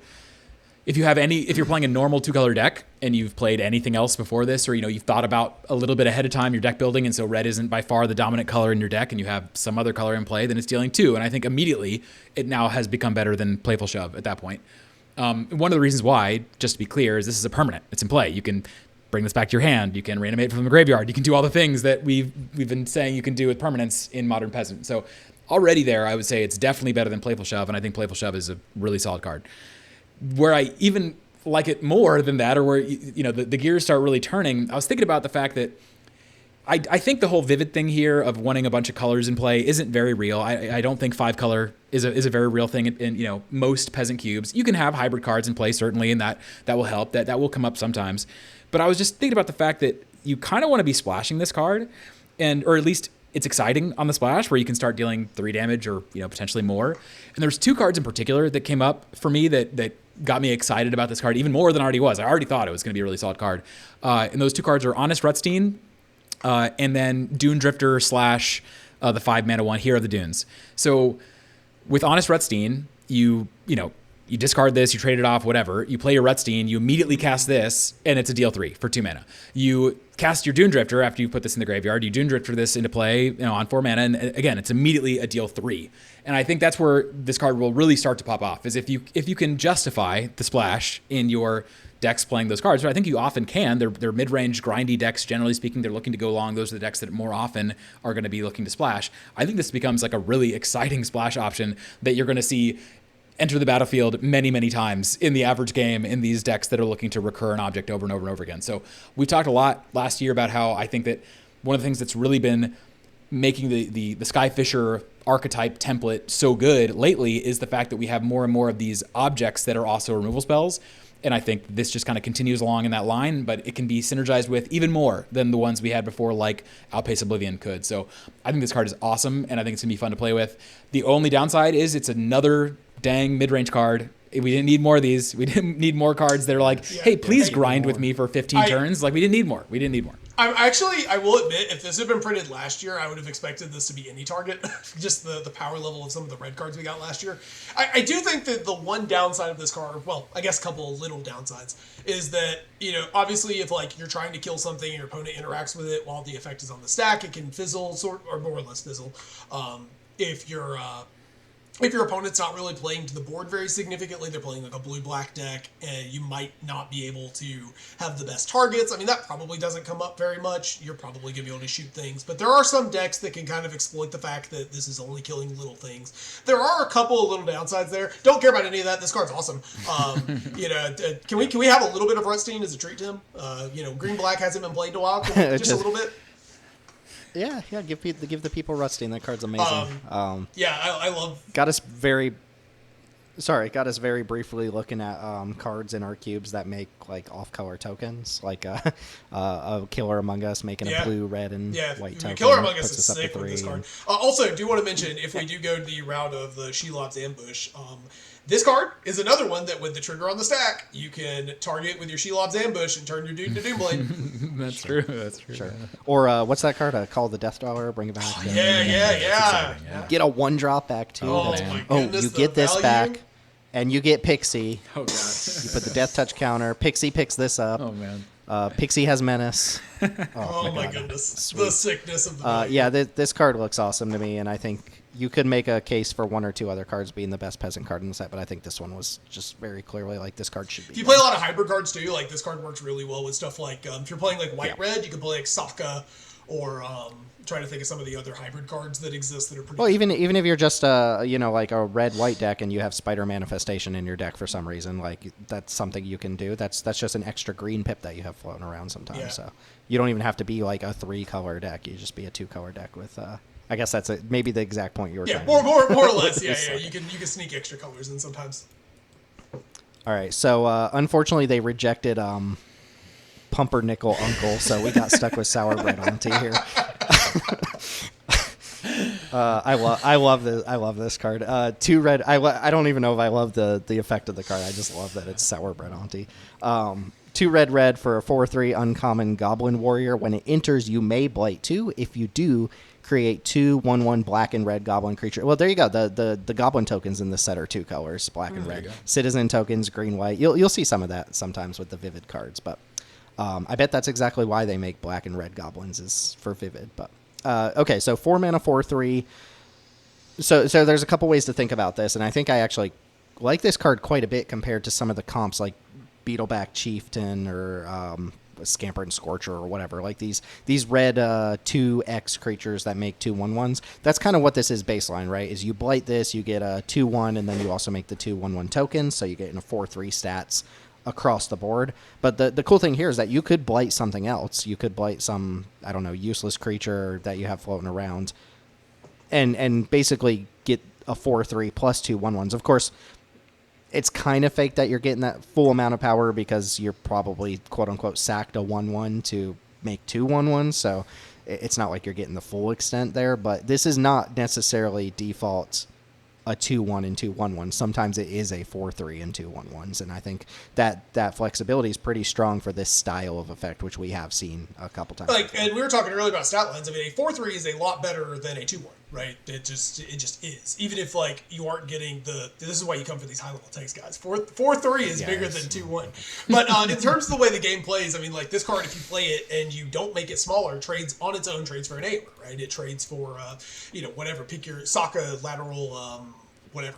Like, it does things on the stat line that you can't normally do. And, like, if you're doing the bouncy castle stuff, you're not really blighting 2, right? You blight 1 onto the 1/1. Or you blight onto something that you're going to pick up with your pixie. And so I think I saw some people say that this is worse Beetleback Chief, and I think this is close to strictly better. I think, like, obviously there will be occasions where, Beetleback Chief having 2 toughness natively would be better, but I think the flexibility that this card gives is enough better that I at least find it more compelling, if nothing else. I also find it more compelling. I wasn't playing Beetleback Chief before, but I thought it was playable. It's just not, it's a low tier playable to me, but it's fine card. There is a downside potential here, which is that no creatures in play put the ability on the stack. They kill this in response. You don't get the 1/1s, and that is a big downside. And I think that might be a big enough downside that it comes in lower for me than Chief. But ultimately, I think they're very similar cards. It's a little bit easier to synergize with this card than it is with Chief, with Powerful Matters or whatever, like you've already been saying. So I would probably play this instead of Chief if you're running Chief, but there is a downside risk. I hadn't thought about the downside We're risk, not but you actually are on Chief right. anymore, so that's good to bring up for sure. I do like this card though. I like bridging the gap between decks that care about a bunch of bodies and decks that care about 4 power. Yeah. Also, stuff. the name is really funny. Yeah. Also, Anti- triggers your anti- superior sour foes bit of Spider-Man or Wrestling's Razor True, Blade or yep. whatever. Seer, 1 in a red, instant, 4 damage to target creature or planeswalker. Just Imminently cubable, super boring. Can we move on? It's great. Like this is wait, it's a C. Yeah. Like, is there like a C, anything C+. to talk about here? replace whatever. Like, replace good. Thunder and Rebuke in your cube, people. I mean, we could have a very it's long good. argument about how important face damage is versus creature damage. I actually don't even really know at this point how important it is. Like, aggro is such a small part of the cube for us. I wish it was more. So yeah, if I'm having to replace a face damage card with this, that would make me sad. And that's why I don't think I'm going to replace Ghostfire Slice with this, because Slice can go face and this can't. But I think you could. I think it'd be totally fine. I do think Slice, to the point of Slice, I think once you get to that amount of face damage, you are talking about a pretty meaningful card. I think the problem with face damage is that, like, 2 damage to the face is not very much, right? You can replicate that pretty easily with a Pinger, an Otter or a Sharpshooter or whatever, Molten Gatekeeper. 4 damage to the face, you're talking about quite a bit of reach that I think a lot of aggressive decks probably desire. That being said, the card will replace whatever your worst burn creature spell is, and it'll be fine. Like, not exciting, but it is a good pickup for cube. It's a C, folks. It's a C. Daneelius Impolite Entrance, just another. This is red sorcery, uncommon. Target creature gains trample, haste until end of turn. Draw a card. It's very similar to other red cantrips that we've seen, like Crash Through, Warlord's Fury, Ancestral Anger. Is there anything in particular that stands out to you here versus the other versions? Yeah, the only thing about it that's exciting to me, and to be clear, it's not exciting to me because I don't run blue-red spells decks anymore. I know some people do, and if you do, the thing about this that to me is exciting is how you can pair this with cards like Crackling Drake, the blue-red, Crackling something Drake. Anyways, Yeah, Crackling Drake. There you go. There's plenty of blue-red payoffs to this, blue-red creature payoffs to the blue-red spells archetype, where they're growing in power based on what you put in your graveyard. And I think one of the big downsides of those cards is you go, okay, I filled my graveyard, I play my one big threat, they go, all right, on their turn, then tap, they kill it. This at least lets you set up a potential turn where you're saying, okay, I built up my yard, I play my thing, and immediately I'm attacking with it. I think that's interesting. And as far as I can tell, there's no real card like this that's existed before that works so well with that specific play pattern. So if you're playing blue-red spells, if you have cards like this, I could imagine it. But sorry, go ahead. Swift Spear's Teaching. Swift Spear's Teaching. I don't know that card existed. There you go. Yeah, it doesn't. It doesn't. That's the joke. Okay. If you're on Arena It's and an you don't alchemy mind card. alchemy I cards, see. I do I see. think that card's a good bit better than this. But if you're There you not, go. sure, whatever. Yeah. So Wasn't there a Venture into the Dungeon card that did something like this? Kick down the door or something? but you don't draw a card with Kick Down the Door. Yeah, but you scry 1 when you There you go. Yeah, you're right. visit the first room of the one dungeon. Yeah. Yeah, okay. I mean, quick conversation there. It's just another one of these red cantrips. Maybe it has it's probably better than like Warlord's Fury or it's clearly better than Crash Through. Though it does target. So heroic archetype. I think there's something to like a red-white heroic archetype. I kind of want to chat about that at some point. Last functional red card here is Boulder Dash. Great name. 1 in a red for a sorcery at uncommon. Deals 2 damage to any target and 1 damage to any other target. And as has been pointed out, this is a functional reprint of Arc Lightning, which Arc Trail. or Arc Trail, which is not on the Arena Quiet. So this effect is new to Arena cubing, and I mean, this is just good. Like it's not an A level. You're gonna first pick this, but I think. I could even see it being a B minus. Like, there's not a lot of red things that can kill 2 creatures. Go back to the and conversations this can do we've that. had about Playful Shove being good because it pings, and the Pinger being good because it pings, and and dealing damage, like 1 and 2 points of damage being really relevant. And this does that twice. It's awesome. Yeah, one toughness creatures are in shambles right now. You do not want to be playing 1 toughness creatures against a And yet I just 3-0'd with a deck full of 1 toughness creatures. Like we really need some ways to deal with those things because they're also really good. Turns out they're simultaneously extremely exploitable and also very good. Yeah, it's no Fear Fire Foes, but baby Fear Fire Foes is still awesome. So yeah, it's no Fear Fire Foes, that's for sure. Not many cards. That card is messed up. All right, one last red card. I'll just throw it up on the screen, talk about it real quick, and move on. I think this is a cool build around for decks, cubes that are doing this sort of thing. And by this he means commander decks, folks. Most cubes this is a commander card. Well, it's mostly just a unique effect. I can't think of any other card that does something like this. But Lasting Tarfire, 1 in a red enchantment. On each end step, yours and your opponent's, if you put a counter on a creature this turn, deals 2 damage to each opponent. And I think that's a really cool build around for, like, Mop's Proliferate Cube as an example of something that comes. You know what's the sick? This is a really cool. This is a really good power amplifier for Valgavoth. What's the black red Valgavoth, the group select one? It's like when you deal damage to an opponent during their turn, you put a +1 counter on it, and then you get to do 2 damage. So like on a turn cycle, this is hitting for 6. And there you go. The most popular Rakdos commander, for what it's worth. There you go. Yeah, I love any commander that encourages games to be over faster. I am in huge favor of. Play more Valgavoth and Kuja, people. But for peasants, do you know the card? But for commander, right. Well, Commander podcast will be coming. It's incoming. But that's my one of, like, I think this card is really cool, but doesn't get there in the average cube for the episode. Which brings us to green with Virulent Emissary. It's a single green mana for a 1/1 uncommon elf assassin with Death Touch, and when another creature enters under your control, you gain a life. So got kind of a ankle biter Sedge Scorpion mixed with half of a Soul Warden. Which I mentioned to Daneelius earlier that I watched a Prosperous Innkeeper gain like 8 life in a game earlier today, and I think this gain life on creatures text is actually pretty relevant. I think that when you're trying to stabilize, right, when you're playing a green mid-range deck, I think being an ankle biter that also is padding your life total as you play cards, if your opponent doesn't want to immediately go off and trade for it, is pretty cool. It does. I think this does quite a bit for 1 mana. I appear to be the only one that has any interest in it, but I actually think this card is pretty decent. It allows your Hunter's Talent early into the game to be a Doomblade. Like, sometimes you won't be able to turn this on until mid-game for your green decks. I think gaining a bunch of life over the course of the game potentially is really nice. 1 mana value, 1 toughness, both 1 power. There's both ways to get more value out of that. I don't think this card's a world beater or anything, but I think this card is going to play better than it reads if you're used to like the average ankle biter. I think that life gain text is not irrelevant, basically. Yeah, it's definitely not irrelevant. I think life game matters enormously in modern Magic, just period, but definitely Peasant, definitely retail. It's going to be a really good retail card, like C+, B-, maybe even level retail card. I don't know, 1 toughness, but that being said, it's 1 mana, so the bar is very low. So sure, I can imagine that. What I was really getting at when I was talking to you before, Teld, is like, I just don't really see why I would run this in cube over other options that I can synergize with, unless I'm really pushing like token go wide and green, which some cubes are. I'm not. It's a thing you can do, but it's not like a primary thing that I'm trying to do. Or if you're trying to synergize around life game, which again is just not at all a thing I really care about that much. I mean, I have like Cat Collector, and Cat Collector will play well with this. Cat Collector is why I did bring back Prosperous Innkeeper, because like, okay, there's some sideways synergy there, but I'm playing Innkeeper for the treasure token. Yeah. That's the reason. So, but yeah, it's 1 mana, so the bar is low. I'm not a card I'd be shocked to see in a cube just because it costs 1 mana. But personally, I would rather have, pretty explicit life gain synergies or go wide and green before I'm looking for this.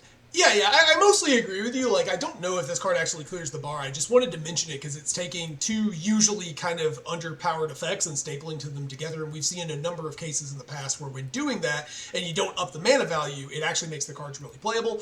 And then also, I just wanted to mention it as, we've been talking about them slowing down the power level of 1-drops. And this is a really solid 1-drop that is also not aggressive in the slightest. It is very much a, like, let's slow this game down type of card. And I don't love that signaling necessarily. Like, in terms of, like, when I think about the way retail plays, I think this is a negative for the way I like to enjoy retail. Give me more of that. Just inject that non-aggro stuff into my veins. I'm of the camp that if I I want life gain synergies to really think this card's exciting, but I could be underrated a 1-drop ankle biter that says you start at 26 life or something like that. Providence and ankle biter in the same card. I figured you'd be a fan of it, Providence. given that aren't you the one that put 5 Sedge Scorpions in a limited deck before? I like Sedge Scorpion. When I first started in Theros, and I thought Sedge Scorpion was the nuts. Like, I was like, this card trades with everything. And then I, like, routinely 1-3'd my FNMs. I'm like, I don't understand what I'm doing okay, wrong. hold on. It's because my Sedge Scorpions didn't What gain Magic 5 player life. among us has not looked at an ankle biter or a Sedge Scorpion at some point and been like, yeah, that card's pretty good. Well, okay. One relevant thing for this for Cube is that it's not like I can't think of a single Death Toucher in green that I'm playing right now, and for Fight and Bite, or for Bite specifically, Death Touch does matter a lot. So that is something to consider at least. There's a lot of Bite cards now available for green, and this would be like the only Death Toucher I would have access to in my environment. So. Do you think this is better than Dragon Sniper, the one with Reach and Yes. Vigilance? I think life gain matters more than like being able to snipe their one big creature. That's not really a thing that happens that nearly as often in Cube, in my mind. Yeah, I think this is better. I think got, the life like, game matters to a little more. And speaking to a point you made earlier, Teld, another template that feels like between this and Dragon Sniper, like, hey, we're trying to make Sedge Scorpion a better card. Because in Retail Limited, it has not been good in very many I think it's fine. iterations I think recently. Sedge is like C-C usually speaking. It's never a world beater, but like again, one Like, mana is ankle, just ankle so biter cheap. was like really bad. Yeah, biter in wasn't as OTJ. good, yeah. All right, next up, oh no, where's Doondle? Oh, no. Doondle's not here. Oh no, it's like one of the best cards in the set. Hold on 1 second. Yeah, sure. All right, well, I'll read it. I'll pull it up here. Doodooin Weaver is 1 in a green for a 2/1 Kithkin Druid at uncommon. When this creature enters, if you control 3 or more creatures, return target permanent from your graveyard to your hand. And notably, it can be one of the 3 creatures. I think this is just going to happen often enough. You do have to, really swallow the pill of like sometimes you won't be able to get the the permanent back, and you just have to run something out, and that really sucks. But cards like this, I think, will work more often than not. And then you're talking about, a bear that regrowths a permanent, and that's obviously just really good. So I don't know. What do you want to call it? Like 25%, 75%? This works versus doesn't work, and if that's the case, it seems really good. Just we don't have this effect at 2 mana, let alone staple to a creature. Yeah, I mean, this card is way better if you're playing like Sorry. white cards. This card gets way better. Those decks just don't run out of gas and make a lot of expendable bodies, and also have a lot of permanents that you like to recur. Like I know I've mentioned it 5,000 times this episode, but really, if you haven't, again, we've talked about this on numerous occasions. If you have not been playing Peasant Cube, it can really not be understated how important Sun Procure and Pixie stuff is to the format. And this is really, really good with those cards. Like, really good with those cards. And it's not just the Skyfish returning things from play. It's also, again, the Rutsteins picking things up from the graveyard, the hospital rooms, what have you. Again, just very similar to the other best card in the format. I do think this is like one of the best 3 cards in the set. Similar to the Vivid Red 2-drop that deals damage. This works really nicely with your Rutsteins and with your Dune Drifters or Hero of the Dunes, because those are creatures in play that adds 1 to the count that this needs. So you only need 1 more creature then for this to turn on. So yeah, I think I just can't give a 2 mana card like this that has this effect anything lower than like a B-. I would be very surprised if it's not pretty strong. I think there's a good chance that it's worse in retail actually, because it's just going to be harder for you to assemble what you need here. But I think in Cube it's going to be awesome. Yeah, I'm coming in what I would consider low on this card, because I could see the ceiling of this card being an A. I think like the efficiency of it, because like, one thing that strikes me is that, we got not Timeless Witness, Eternal Witness, on the client at this point, and like paying an extra green to get any card type, admittedly, and be super reliable. There's a discussion to be had there about whether this is better or worse. But I think what really strikes me is with the game objects decks, the picking up stuff decks, the rebuying stuff decks, efficiency is king. And so I think the best version of this card is whichever one costs the least amount of mana to do the thing reliably. And that's going to be this one probably forever. I can't imagine them ever putting this. If they put this on a 1 mana effect, I don't know what kind of hoops they're going to make us jump through. But, like you mentioned, if you you can think of the chaining you can do with this card. You play a Rutstein, and then you've got one other creature in play, and you replay this, and you buy back something, and then you buy back the Cure, and the Cure buys back the chains just don't end. And like there is, and I think there is a health of the format discussion at a certain point of this, because I think our cube is getting to the point where it really is like you just don't run out of gas. Like I was playing that deck earlier. I know I've mentioned it a bunch. It was a broken deck. Like I had everything you'd want in a mono white deck. But also the fact that I was able to assemble that, the fact that that's available, that you can create these sort of recursion loops that are almost unbreakable without graveyard hate.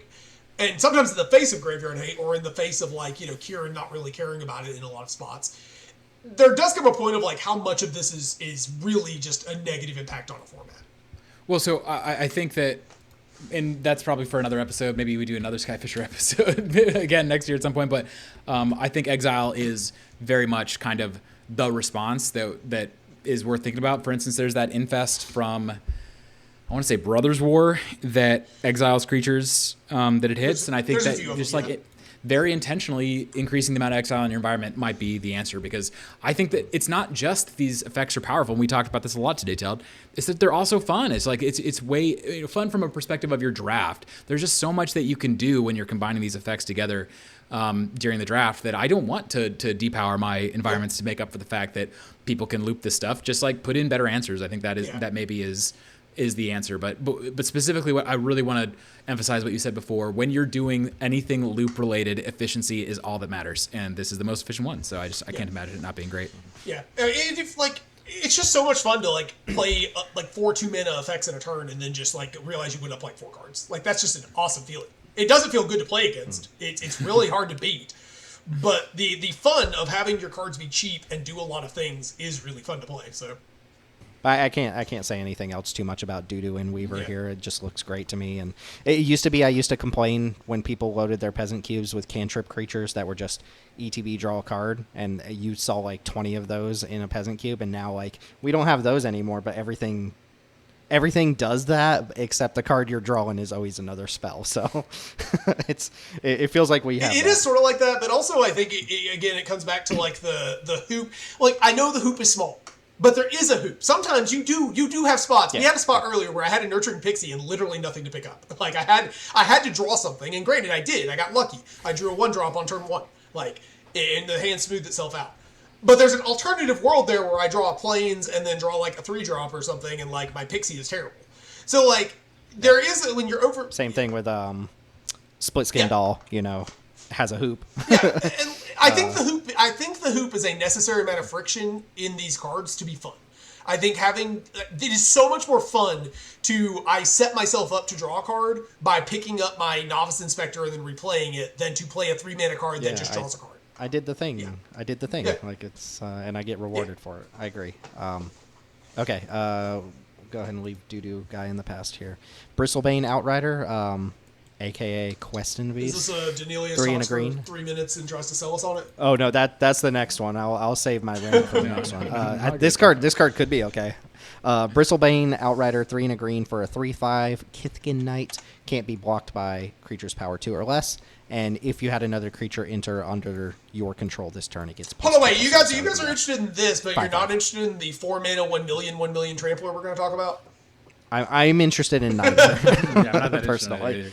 Yeah, I mean, I added this, so I'll just talk about it briefly, which is that just a couple interesting things. First is 4-mana 3/5 is actually a very bizarre stat line. We had one in, was it Edge of Eternities? The red, white, gold payoff in Edge of Eternities, I believe, was a 3. No, it was in TLA. Yeah, the one we just had. TLA. Yeah. The Sun Warriors. Yep. So it was like 2 white, red for a 3/5 that had some stuff. But that's actually very uncommon for Peasant. That's not really a thing that we've ever gotten, or I think that might be the first one. But so that's not probably good enough though. But anyway, it's just interesting to call out. To me, everything about this card, all that matters is how often are you triggering the +2/+0 ability. My assumption is that in Cube, I'm going to be able to trigger that all the damn time because like you were saying before, Teld, I have stuff to cast all the time. I'm never light on gas. I always have gas. I can always play things. So I feel like that text is going to be pretty easy to trigger. So now we're talking about a 4-mana 5/5 attacker that's hard to block, and I think those stats might be large enough combined with that first ability that this becomes a reasonable payoff. But if that second line of text isn't relatively easy to trigger, then yeah, this card's nothing I don't care about at all. Yeah. Stormkill Vanguard has me convinced that this effect is actually really, really powerful, and I wish they put it on more cards. Especially in Peasant. Everything. This just gets by everything. Actually, just think about the conversation we had. We talked about all of the cards being efficient and small and tiny, and not being able to block this is really big. I really wish this they would card use could this. be fine. Yeah, this card could be totally fine. I think green 4-drops is maybe the weakest category of like creatures between 1 and 3 mana that exists in Peasant Cube, perhaps. So I'm just never impressed by one of these until I see one impress me. Agreed. But yeah, I mean, 4 mana 5/5 unblockable would be a strong card to print. So if that's what it is, it could be good. Still gets got by every removal spell from every deck that can interact with it. I guess that's not true. The 4 damage stuff does miss. Yeah. A 5 toughness creature. Rare case of I wish they would slap Ward on this. Not big, just like Ward 1 or something to make it a little more annoying to deal with. Yeah.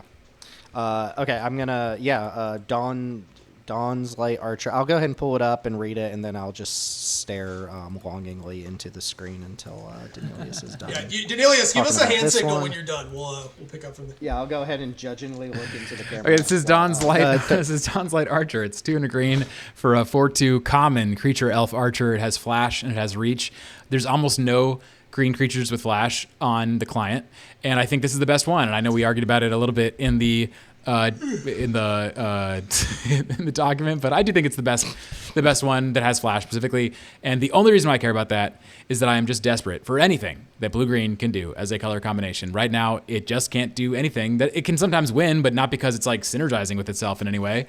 And I think flash is one of the things that makes the most sense to try to do synergies with blue-green.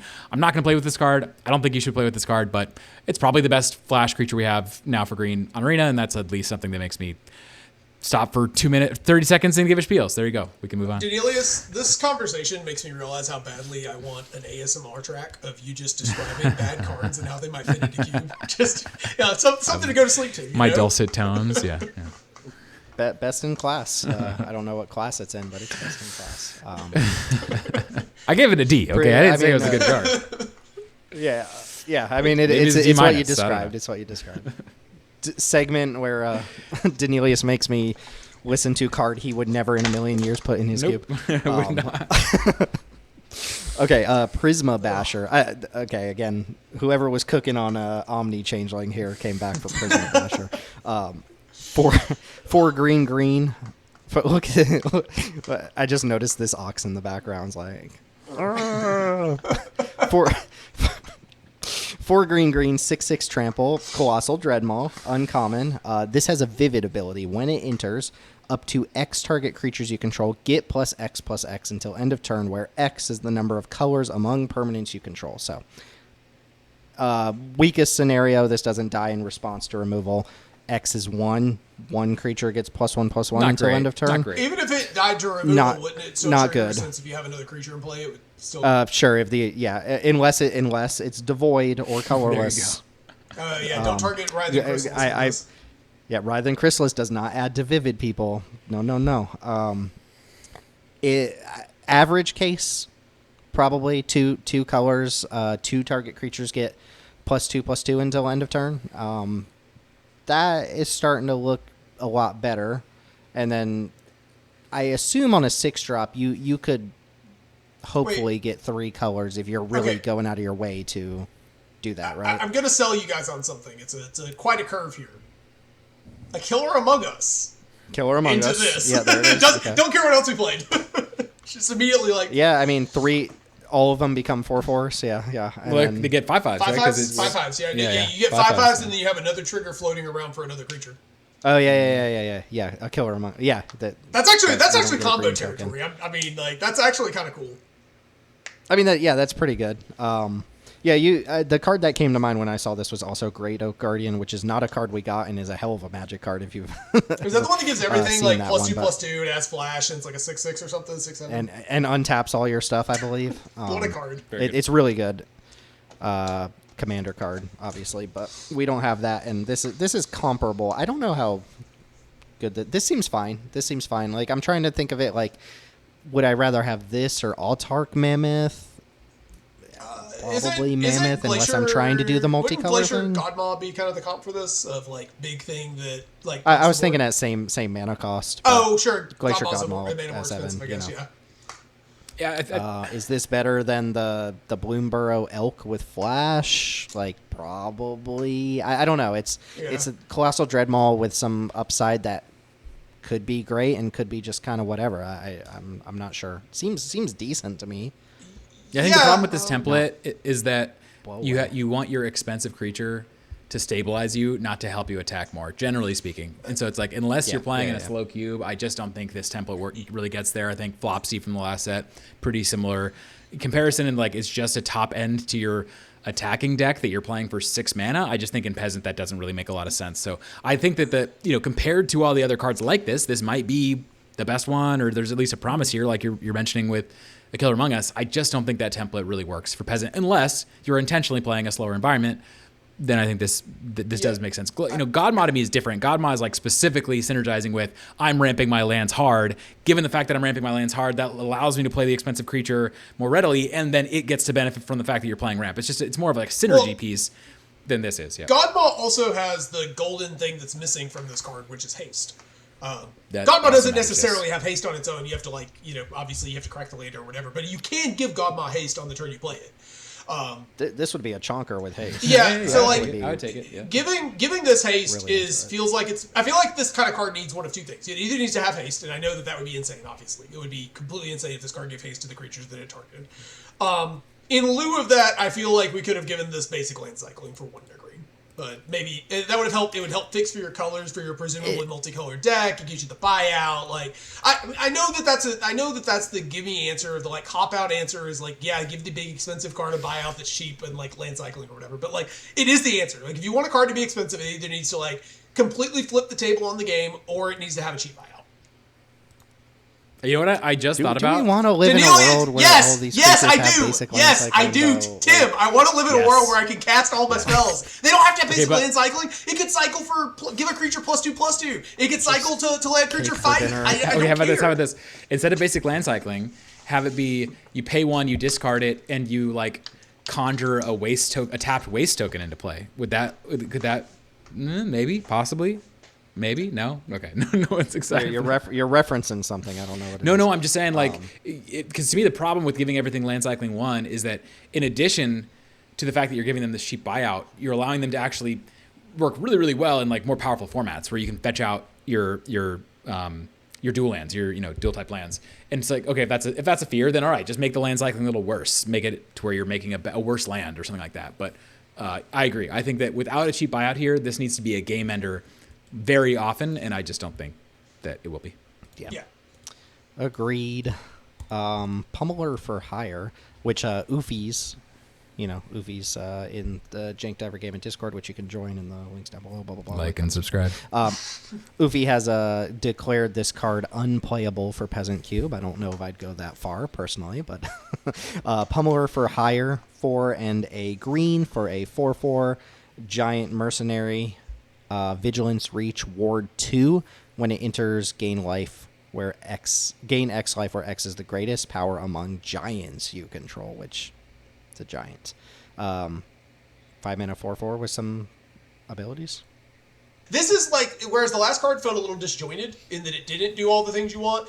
I don't know if this card is playable. I don't. But the fact is that all of the keywords and mechanics that this card is doing are all contributing to the same goal, so the card makes a lot of sense. Like, in terms of design, I think it's a really good one. Like, it's big, it's resilient, it probably stabilizes you, whether it's from the life gain, the reach, or the ward, making it really hard to kill. Like, I think everything about this card means that I'm probably, unless I'm super far behind, I'm almost guaranteed to get an extra turn of magic when I play this card at worst. So I'm like, you can almost kind of think of it like a time walk, right? Like your opponent probably has to time walk themselves to kill it for most of the game. Yeah, Vigilance is also a really busted limited mechanic. Like we talked about this before, Vigilance matters so much, I think, on an effect like this. Compare it with Marauding Sphinx. I do think Marauding Sphinx is better, but that's a 3/5 flyer with Vigilance and fly. It's a 5 mana 3/5 with Vigilance and flying. And the fact that it has Vigilance to me is like a huge part of the card. That card gives you some selection. This card gives you life gain. Like I totally disagree if the sentiment is this is unplayable. I think it clearly is a playable card. To me, the bigger question always with something like this is like, how are you fitting it in? What are you taking out? I'm not taking a Killer Among Us out for this, but there's it's not like the 5-drop slot in green is all bangers or anything. So yeah, I agree with you. This card is very coherent. Totally makes sense to me. I can definitely imagine the decks that I want to play this in. I think a bigger issue is like, I don't think those decks are very good. You know, I think like I don't know that what deck that's eagerly playing a 5-drop green creature is like, are you excited to be playing right now? So I don't know that the deck that this would go in is very good. But on the other hand, maybe this card makes those decks way better. You know, I think that I agree with you. The combination of abilities here makes a ton of sense, and I could definitely see it playing well. Yeah, I just want to compare this card real quick to a card like Arbor Stomper or the one from OTJ that has Plot, and both of those cards are like 5 power cards with Trample. And so if you're playing a slower green deck, they don't really make as much sense because they're kind of aggressively coded. So like they work in retail as like a pivot, right? Where you're gaining some life, you're catching back up from the early game where maybe you ramped or you took a hit or whatever, and then now you're trying to kill your opponent. But in Cube, I find that generally speaking, even the more aggressive Gruul decks they aren't as aggressive as I want them to be, right? Like, I would love it if Gruul was able to be like, all right, the 2-drop, 3-drop, 4-drop Stompy deck. But I don't really think that's how it plays out in Peasant. I think it's usually like, we're ramping, we're playing our Summon Fenrir, and we're trying to get to our social engineering and our maybe our Glacial Godmaws are end game. Like, that's a card that's powerful enough to actually end the game. But a lot of times we're trying to get to that mid game of like, I'm just going to play a bunch of ramp creatures, and like that ramp will get me to the point where I can, resolve trumpeting cards and stuff like that to like gum up the board. I think like a lot of times it might make more sense in green than any of those other effects if you're on them, just because this is a kind of card that is very coherently designed instead of trying to be a mid-range pivot in a format that is increasingly hostile to that specific kind of mid-range. Yeah. Blossom Prancer comes to mind for me, and I think Blossom Prancer beats this. Yeah, I agree. Most of the time, I agree. But I don't think this card is like so far away from Blossom Prancer that I think it's unplayable. It seems decent to me. It seems like a good card that you could resolve for 5. Yeah, I'd be on like probably C+. Go ahead. Yeah, C range. I was just going to say that I know this is not like, for someone like Oofy's who is extremely good at Magic, this is not actually going to be a big deal. But the fact that this card doesn't give you the option to misplay with it is actually, I think, a relevant thing. There's a discussion about like additive distraction, which I think normally this would, usually that's in reference to like weak effects or effects you shouldn't really be concerned about. But in the case of Blossom Prancer, it is really difficult to give up the card. Like, even if you know you're supposed to gain life, it is really difficult to click decline on that card. And this card doesn't give you that option. So, like, that probably sounds silly, but, like, I think this card, there are people who won't misplay it because they'll understand why it's in their deck, and they'll play it and do the thing that it's supposed to do. But generally speaking, Blossom Prancer is probably better, but I don't even know that you can't run both of those because Blossom Prancer is just a really good value card. Yeah, I would say Blossoming Prancer for me is something like a C+, and this is something like a C-. But I don't think that... But yeah, I just disagree with the notion that this is unplayable. I think it's very clearly playable. It's just... I don't necessarily know that it's helping green win in strategies where it's already not been that great historically. I'm not convinced of that, but I think it's a fine card. Ward 2 goes a long way towards that, though. Mm-hmm. Ward 2 is good. You heard it. Peasant folks out there, peasant curators, Teld is trying to get better aggro creatures. He's trying to take the card draw off of your cards so there's less optionality. Teld is not pro good peasant. Teld is pro bad peasant. Give me Goblin Guide at Common When. That's what I say. Yeah. Speaking of which, okay, just kidding. Moon Vigil Adherence, 2 green for a 1/1 trample. I don't know why Teld wants to talk about this card. Okay, it's better than that. It gets +1/+1 for each creature you control and each card in your graveyard. Teld, I think you are the one who is probably the highest on this. Yeah, it's gigantic, guys. It's gonna be like a 10/10. Come on now. Our Malevolent Rumble adds like +4/+4 to this card. It's gonna be great. All right. This is the definition of high 4, low ceiling, right? Like, yeah, like we cast Hop to it. This is now a 4/4. I mean, I'm not. It probably sounds like I'm being very sarcastic. I'm actually not. I think that there is a point in Magic where you get to enough stats that like it no longer matters that you are playing a French vanilla creature. And I think this is the kind of card that it's growing on both axes. So like if your opponent kills your creatures as you're playing them, you don't care. If you're able to build up a wide board, none of the previous versions of this effect, they either miss trample or they haven't grown off of cards on the board. They've grown in the graveyard, sometimes had trample. The burrow guard or whatever, does it have trample? I can't remember. No, and I think that's one of the big things missing from that card because you do see that card get huge. Right. Granted, it costs 2 mana instead of 4. Yeah, it does. I'm not saying this card is good. Like, I don't even think this is a card that probably makes our cube. But, like, I think this is the Aganosaurus Rex kind of line of, like, how big does a card need to get before it's just a giant threat? Also, I'm sorry, the rabbit does have Oh, trample. it does. The rabbit Okay. does have trample. but like I do think there is a point where, like, I mean, especially if you're doing like the Insidious, I guess the Insidious Roots thing probably doesn't necessarily help this because you're, you know, removing cards from your graveyard at that point. But like I could see this card being big. I really could see this card being like really massive and potentially a game threatening, a very threatening card. I think this is the kind of card that strikes me as probably can play better than it reads. Even though I'm normally like, you normally cannot sell me on a 4-mana card with no ETB, no protection. Also, I just want to point out this card is really funny with Ram Through. Yeah, it's kind of funny. Wait. Yeah, I mean, if your 1/1 for 4 is dealing excess damage somehow, Okay, then there you yeah, go. So my issue is that I agree with you that definitely there are such things as stat monsters where it's like, hey, the stats are just so big here. The problem is this is not naturally a stat monster. This is a stat monster only based on other things that have been going on. There's going to be opening hands where you draw this in where it's like, oh, this is a mulligan.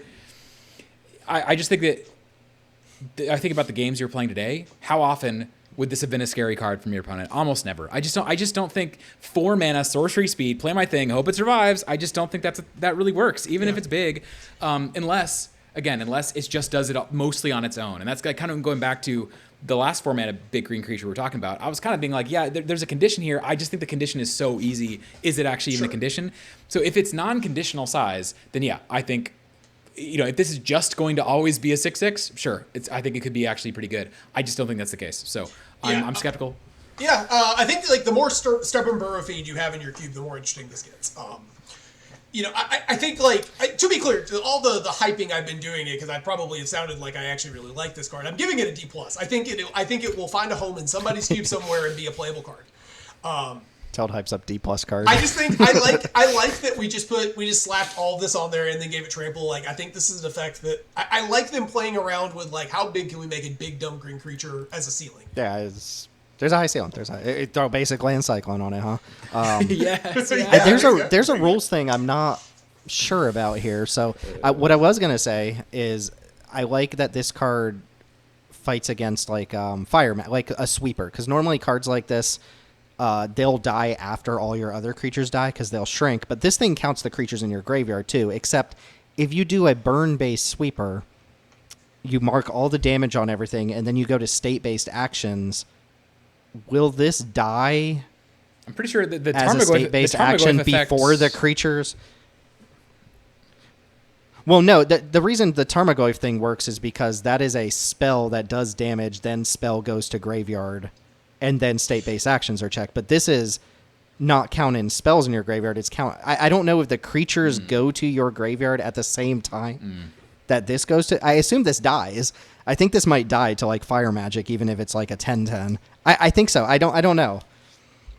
There's a rules thing in there about when state-based actions are checked, and this card gets the creatures go to the graveyard. I don't know. You heard it here first. Tim says if this doesn't die to fire magic, he's giving it an A-. I think we heard you. I think we all agree that's what yes, he said. I don't think this survives damage-based sweepers, is what I'm saying. No. I could be wrong about that though. Anyway, I think that was the last green card, which brings us to multicolor and colorless, which is it's slim pickings. And as you mentioned, there are good multicolor cards in this set, but they are very specific to creature. There's an Elf Lord, Merfolk Lord, stuff like that. So not stuff here, but we do get to rob some Noggles, which is great. Noggling the robber, yeah. Just straight Noggling my robber until I don't know, whatever the meme is. 1 Gruul, 3/3 Noggle Rogue. Did you know changelings are Noggles? Did you know that? When this creature enters or dies, create a treasure token. Again, another potential adult gold dragon. This is just here. Eldrazi Repurposer. This card's good. This card is just kind of good. I like the hybrid. This is only one of 2 hybrid cards we're going to talk about, but I do like the interplay of hybrid with Vivid for the retail limited. And this card just seems good. It's going to be so annoying to have someone resolve this against you on turn 3. This seems like a fantastic red card and a pretty good green card as well. So, like, yeah, I'm into both parts of this card. Like, I think this is a better red card than a green card, though, just because green has other versions of this effect, whereas in red, we're we're fueling our Sokensen smelter, and I'm not going to go on another game object rant this set review, but it does the thing, guys. It does the thing. But would you put this in? If it had to be one red, would you put it in a deck though? Would I put it in a deck? Yes, green. I would be a mad lad and put it in a deck. Like, is this fake hybrid or is this real hybrid? Probably real. Like 1 green for 3/3. Probably play that card. Obviously, this is worse than Jewel Thief, I imagine. Is it? I don't know. Get another treasure on the way out. I don't know. Vigilance Trample versus treasure on the way out. I'm not sure. People compared it to Jewel Thief for sure. And I what I wrote here basically is like I do think that the hybridness of this matters a lot for its overall strength. Is like, is it hybrid or not? If it's hybrid, then I think this card's awesome. If it's not hybrid, it's fine. It's like whatever. But yeah, one place I'm excited to try this is in my social engineering decks, because I think that those decks tend to be actually pretty heavy green, because you want to play a lot of landscapes and you don't necessarily want to have to crack those landscapes until you really want to. And so for a lot of the really successful social engineering decks I've seen are heavy green, and I think this works really, really well there. Yeah, I think the card is obviously very good. It's just even better if I can play it in my red-white deck, or I can't imagine not playing this in my red-black deck, for instance, that cares about artifacts and cares about sacrificing. Sure. It's just not going to be at its best there compared to, say, red-green explicitly, but the card just seems very solid to me. Yeah. Yeah, the dual land cycle from this set will surely help us cast these cards. It's a joke. There is none. Again, yay. Cycle. Another set with no dual lands, yay. Anything else about Robin Noggles there? This seems gonna like love a doing it. straightforward Just card. gonna I heard you talk about wanting more dual land types, Daneelius, and how you've moved from like expecting them to hoping for them, and they're just like, what if we gave you nothing? Just no dual lands. Just forever. Just you what's that? You complained about gain lands? Got you. Nothing. And then Teld, you had a last minute addition here of Voracious Tome Skimmer, which is Dimir now this is fake 3 hybrid, total mana. Yeah. I mean, this is going in a Dimir deck. Or a monocolor deck. I again wish this card had flash, but anyways, it's a 2/3 flyer. Whenever you cast a spell during your opponent's turn, you may pay 1 life. If you do draw a card, it's fair without flash. Come on now. But Teld's just like, I wish every card had basic land cycling and flash, and I wish there were no sorceries. They were all instants. And, it sounds like so much fun. Look, I am a former Yu-Gi-Oh player. Okay, you have to understand. I want every card to be the maximum best it can be without being broken. Yeah, no, I just want the cards to make sense. Like, this card wants you to play cards during your opponent's turn. You want to hold up mana during your opponent's turn. Now you're playing a 3-mana sorcery speed effect. It's that incoherence, that disjointedness of the card effect and what it's doing. That being said, you play a card in your opponent's turn, you can pay a life, draw a card. It's decent. You can cycle some cards, turn your removal spells into 2-for-1s. That way you're not falling necessarily behind when you kill their Mole Drifter. Yeah, I mean, it seems like an okay card. I think fake hybridness of it, it's just a Dimir Gold card. Like, is this better than your other Dimir options? I don't know. It's definitely better than worse than Invasion of Amonkhet. But that's such a high bar that I don't think that really matters. Yeah, compared to, what is it, Slither Wisp from Ikoria, which is a rare, very similar card, but also had flash. When you cast a flash spell, lose a life, draw a card, but that card had flash. Yeah. So it was a rare though, so not really too much of a comparison there for Peasant Cube. Yeah, this card, like, if you're explicitly doing blue black flash, go for it. I think the problem is it has to go in the blue black deck, right? That's like, there is no splashing of this card ever. It is the most blue black card, and even there, like, you be careful about putting your landscapes in or whatever else. It's like you got to mean it here for sure. Yeah. If you're playing like mystical teachings in your cube, then maybe this is something you actually care about. If you're doing this, like, how many times do you have to activate this to be excited? Twice? I've never liked that way of thinking about it, because I feel like the way that these engine cards usually work is like either they kill it or they lose. It's like so many of engine cards are like that. The issue with engine cards like this is they just die. They always die, because like your opponent has removal. Oftentimes throughout the game, they're going to point their removal, generally speaking, at the engine card unless they're going for the win or about to die. But that being said, we have so many engines now. Like, somebody asked me, I took Murmuring Mystic out of my cube a couple months ago, and it's been in and out of the cube. And somebody asked, like, is this card too weak now? It's like, that's kind of surprising to me. It's like, it's not that it's weak. It's just that back in the day, it was it was unique because there's not that many ways of doing this thing, of doing, getting paid off with objects and or cards for doing the thing that it asks you to do. Now there's just so many of those effects. The standard has just been raised. The bar's been raised. And so for like a very much a gold card, is this better than Foggy Swamp Spirit Keeper, or whatever it's called, the one we got in the last set? I'd say probably not. It's like we just have a lot of ways of generating value. If you do the thing, I don't think this is better than the other ones that we've gotten. But if they don't kill it, it'll probably win the game. Notably, if you play this Mischievous Mystic into this, and then you play instant speed cantrip, you can draw 2 cards on your opponent's turn. That's pretty cool. It's true. Oh, sure. To trigger Mystic, yeah. Blue-black flash or bust there. We do have one colorless card here. I'm sorry. To talk about, and is this another Daneelius special? I'll just take my headphones off or whatever. And this card's bad. Yeah, this card's bad. Yeah. Puka's Eyes. Puka's Eye. Go ahead and tell us why we're talking about that. I really like 2 mana artifact, draw a card, and do something else. The question is the other thing that it's doing actually any good? And I think this is probably not very good, but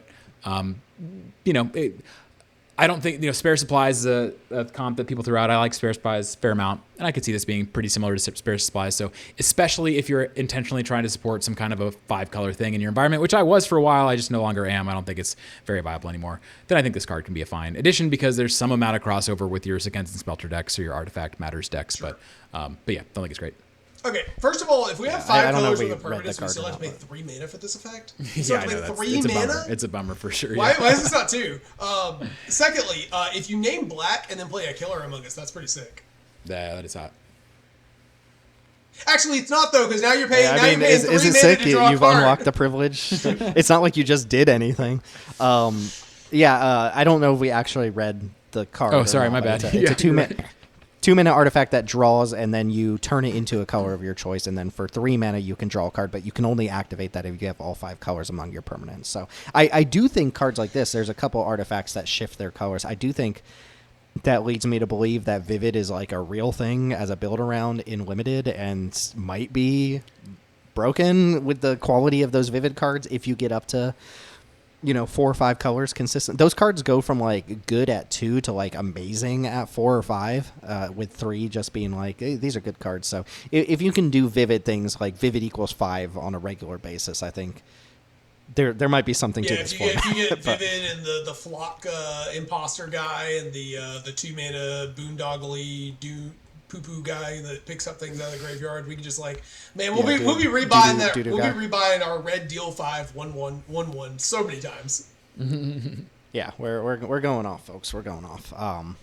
Gotta get that dig for some mediocre colorless card here at the end. Right. But that, I believe, is it. I know Lorwyn Eclipsed isn't that great for Cube. Let's talk about 37 cards. Yeah, but like 35 of them, or 34 we gave them all of them Ds. were Ds, yeah.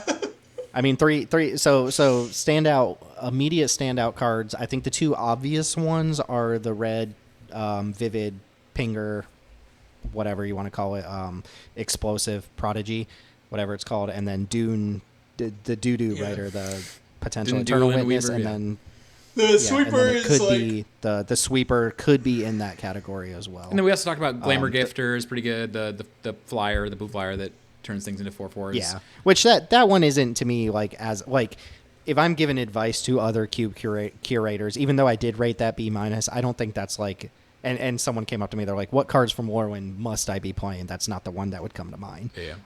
The red creature and the green creature definitely would, and then I'm still on the fence about the black sweeper, but I recognize that there's a lot of potential with that one. Yeah, I think ultimately the funny thing about the set is that I think if they did this going forward, it might actually be really good for Magic. We talked about this a little bit off air, where it's like, if we're getting 7 sets a year, 2,000 to 2,500 new cards, over 1,000 new Peasant cards, it's like every year, then we're going to get power creep so fast. It's going to be, I think, kind of hard to maintain. So one of the ways you can get around that is by making really parasitic sets where you don't have to power creep and you just put blight and weird stuff on your cards.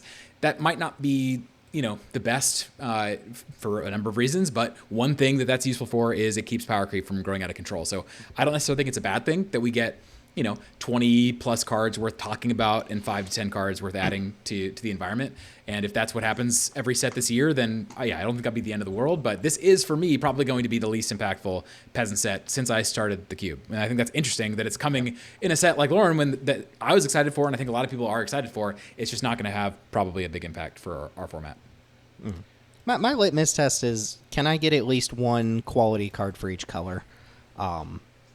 And I think the set delivers at least one card per color that I'm like actively happy about, and then a couple other things worth testing. But this is not an all timer when it comes to Cube, and I'm not knocking a set's design for not being good for Cube as long as retail limited makes up for that. But that's obviously not what we're here to discuss. Sure. I do think it's meaningful that white kind of got bricked in this set. Like, I don't think there's any white cards that are worth playing, and I actually think that's a good thing for Cube. The cards in this set that were actually good are non-white cards. Now, granted, some of them are cards that will play really well in the shell, but I think like not adding more density of really powerful effects to that color is probably a good thing. Yeah. So I guess final thought. It sounds like we've weaved our thoughts about Lorwyn in here. I wouldn't even call it like missed opportunity, because I do think the internal synergy of it's a very gluey set. There's so much glue stuff with hybrid and changeling, and Vivid being this kind of overarching thing that I think the retail limited format as a self-contained thing might be really nice. I'm really curious how all this -1 counter stuff and blight stuff plays, but outside of like this might be good for retail, it's not for Cube. Are there any like overarching final thoughts about Lorwyn Eclipsed here? Just personally, that I can't believe they give us another set without lands. Like we said before, again, it's going to probably be the same thing again for TNMT, and I think that's maybe my the one bummer about this set not being super impactful for Cube. Is my guess is that TMNT will also not be super impactful Cube as a small set, haphazardly created. Though we are getting a new ninjutsu ability, so who knows? Maybe that'll be really exciting. But we're kind of a lot is riding. Skyfishers in red. New game object token. New game that is object true. token. Mutagen tokens could matter. That I shouldn't poo-poo it too much. So, but if it is another Spider-Man situation, then a lot is riding for Peasant Cube, at least in the beginning of this year, on Strixhaven. So let's see what happens. Get started in April, and then we immediately go to Through the Omen Pass 2. So whatever. Yep. Whatever. We'll Thoughts see. about this year's lineup have been heavily expressed, and that's what you keep coming back for, dear listeners. So, Teld, any final thoughts on ECL here? No, I mean, there's not a lot here, but I do think the handful of cards that we got that are exciting are actually really exciting. Like the, like you mentioned, the Vivid guy is like, wow, this card is crazy good. Like the ceiling on the, I think that's the thing that strikes me is there's a lot of cards here that have really high ceilings as opposed to maybe really high floors. Like I don't know how good some of these cards are going to be, but like I definitely know that if they work out, some of them are going to be crazy good for Cube. So we didn't get a lot here, but I think it was enough to be at least interesting. I hope you're prepared, dear viewers, for the shortest mainline Cube episode ever. There's like 2 cards in the whole set that we care about. We don't got a lot to talk about for that one, and we're going to be stretching on the stuff that we will talk about. So, as far as timeline goes, I would expect the mainline Cube review about a week after whenever you listen to this one. I do think we're going to do the ins and outs style where we actually talk about what comes into the Cube and what's coming out of the Cube instead of full review style, talking about everything we're potentially interested in, but we still got to get up with Chris about that one. And I know moving into this year, Daneelius, I know you're especially interested in kind of increasing the cadence of recording / making content / tier lists and stuff like that. People really responded well to the white 2-drop tier list that we recorded 6 months ago and finally posted in December. So we've got more of those planned. Honestly, I'm kind of the wrench in the plan for that. My timing is so hard to get too much content out. But I'll make a concerted effort to try and get more. Hey, if you want to see Tim, if you want to see Tim do more tier list videos, like and subscribe. That's what I always say. Yeah, like, comment, subscribe. Yeah, and join the Patreon. We don't have that, but if you ever hear that, join it. It helps a lot, I guess. And then final note, feedback. If you're here, dear listener, at the end of this video, because I know everybody hangs out to the end of the video, let us know how this video went. If you noticed errors that made it into final production that we didn't remove, if the card images need to be adjusted in some way in the future, if you just want Teld to kind of not be on camera and you want the other two to be on camera, like let us know. And yeah, you know what? Thanks to the YouTube, that we've got a constituent of like 4 YouTube commenters who comment a lot and give us really good feedback. So to those people, I appreciate it. And to anyone who has opinions about the technical side of us putting our face, Teld disappeared. I don't know how long you've been going. There he is. Yeah, I'll try to get a webcam where I can look into it instead of looking up here like I've been doing. Let us know what you think, and we'll see if we can do more. I got to see if we can wrangle Chris into doing this. He might not. He's usually like outside smoking a cigarette, like in his drawers, like during Yelling this. at his So dog. I don't know if he's actually gonna want to. Well, to be clear, I am not wearing yeah. pants, but I didn't realize that was a prerequisite of this time. Who says Okay, it is? okay, good. All right. None of us are wearing pants. That's okay. We'll just teach Chris how to go to the bunker background, and then he'll be perfectly fine with that, I'm sure.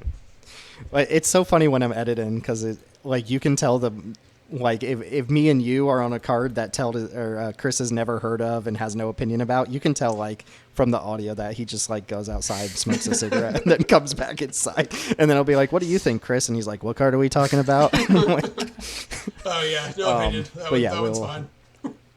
I would love to do this a little more often. I know people like their talking heads. So anyway, long-winded outro. Thanks to everybody for listening, and yeah, hopefully we can do more of this year. And if you like set reviews, we got set reviews for days, because every 6. Did you see the mastery pass on Arena for Lorwyn is 40 levels? That means it's out of here. Like, okay, More enough coming, of more that. coming. Thanks. Yeah, tell Daneelius thanks for joining. Thanks for talking Peasant to the listener. Appreciate y'all, and stay tuned for the mainline review coming up next. That's going to be it. My name is Timothy Zaccanino with the Jank Tank. We'll catch you next time. See ya.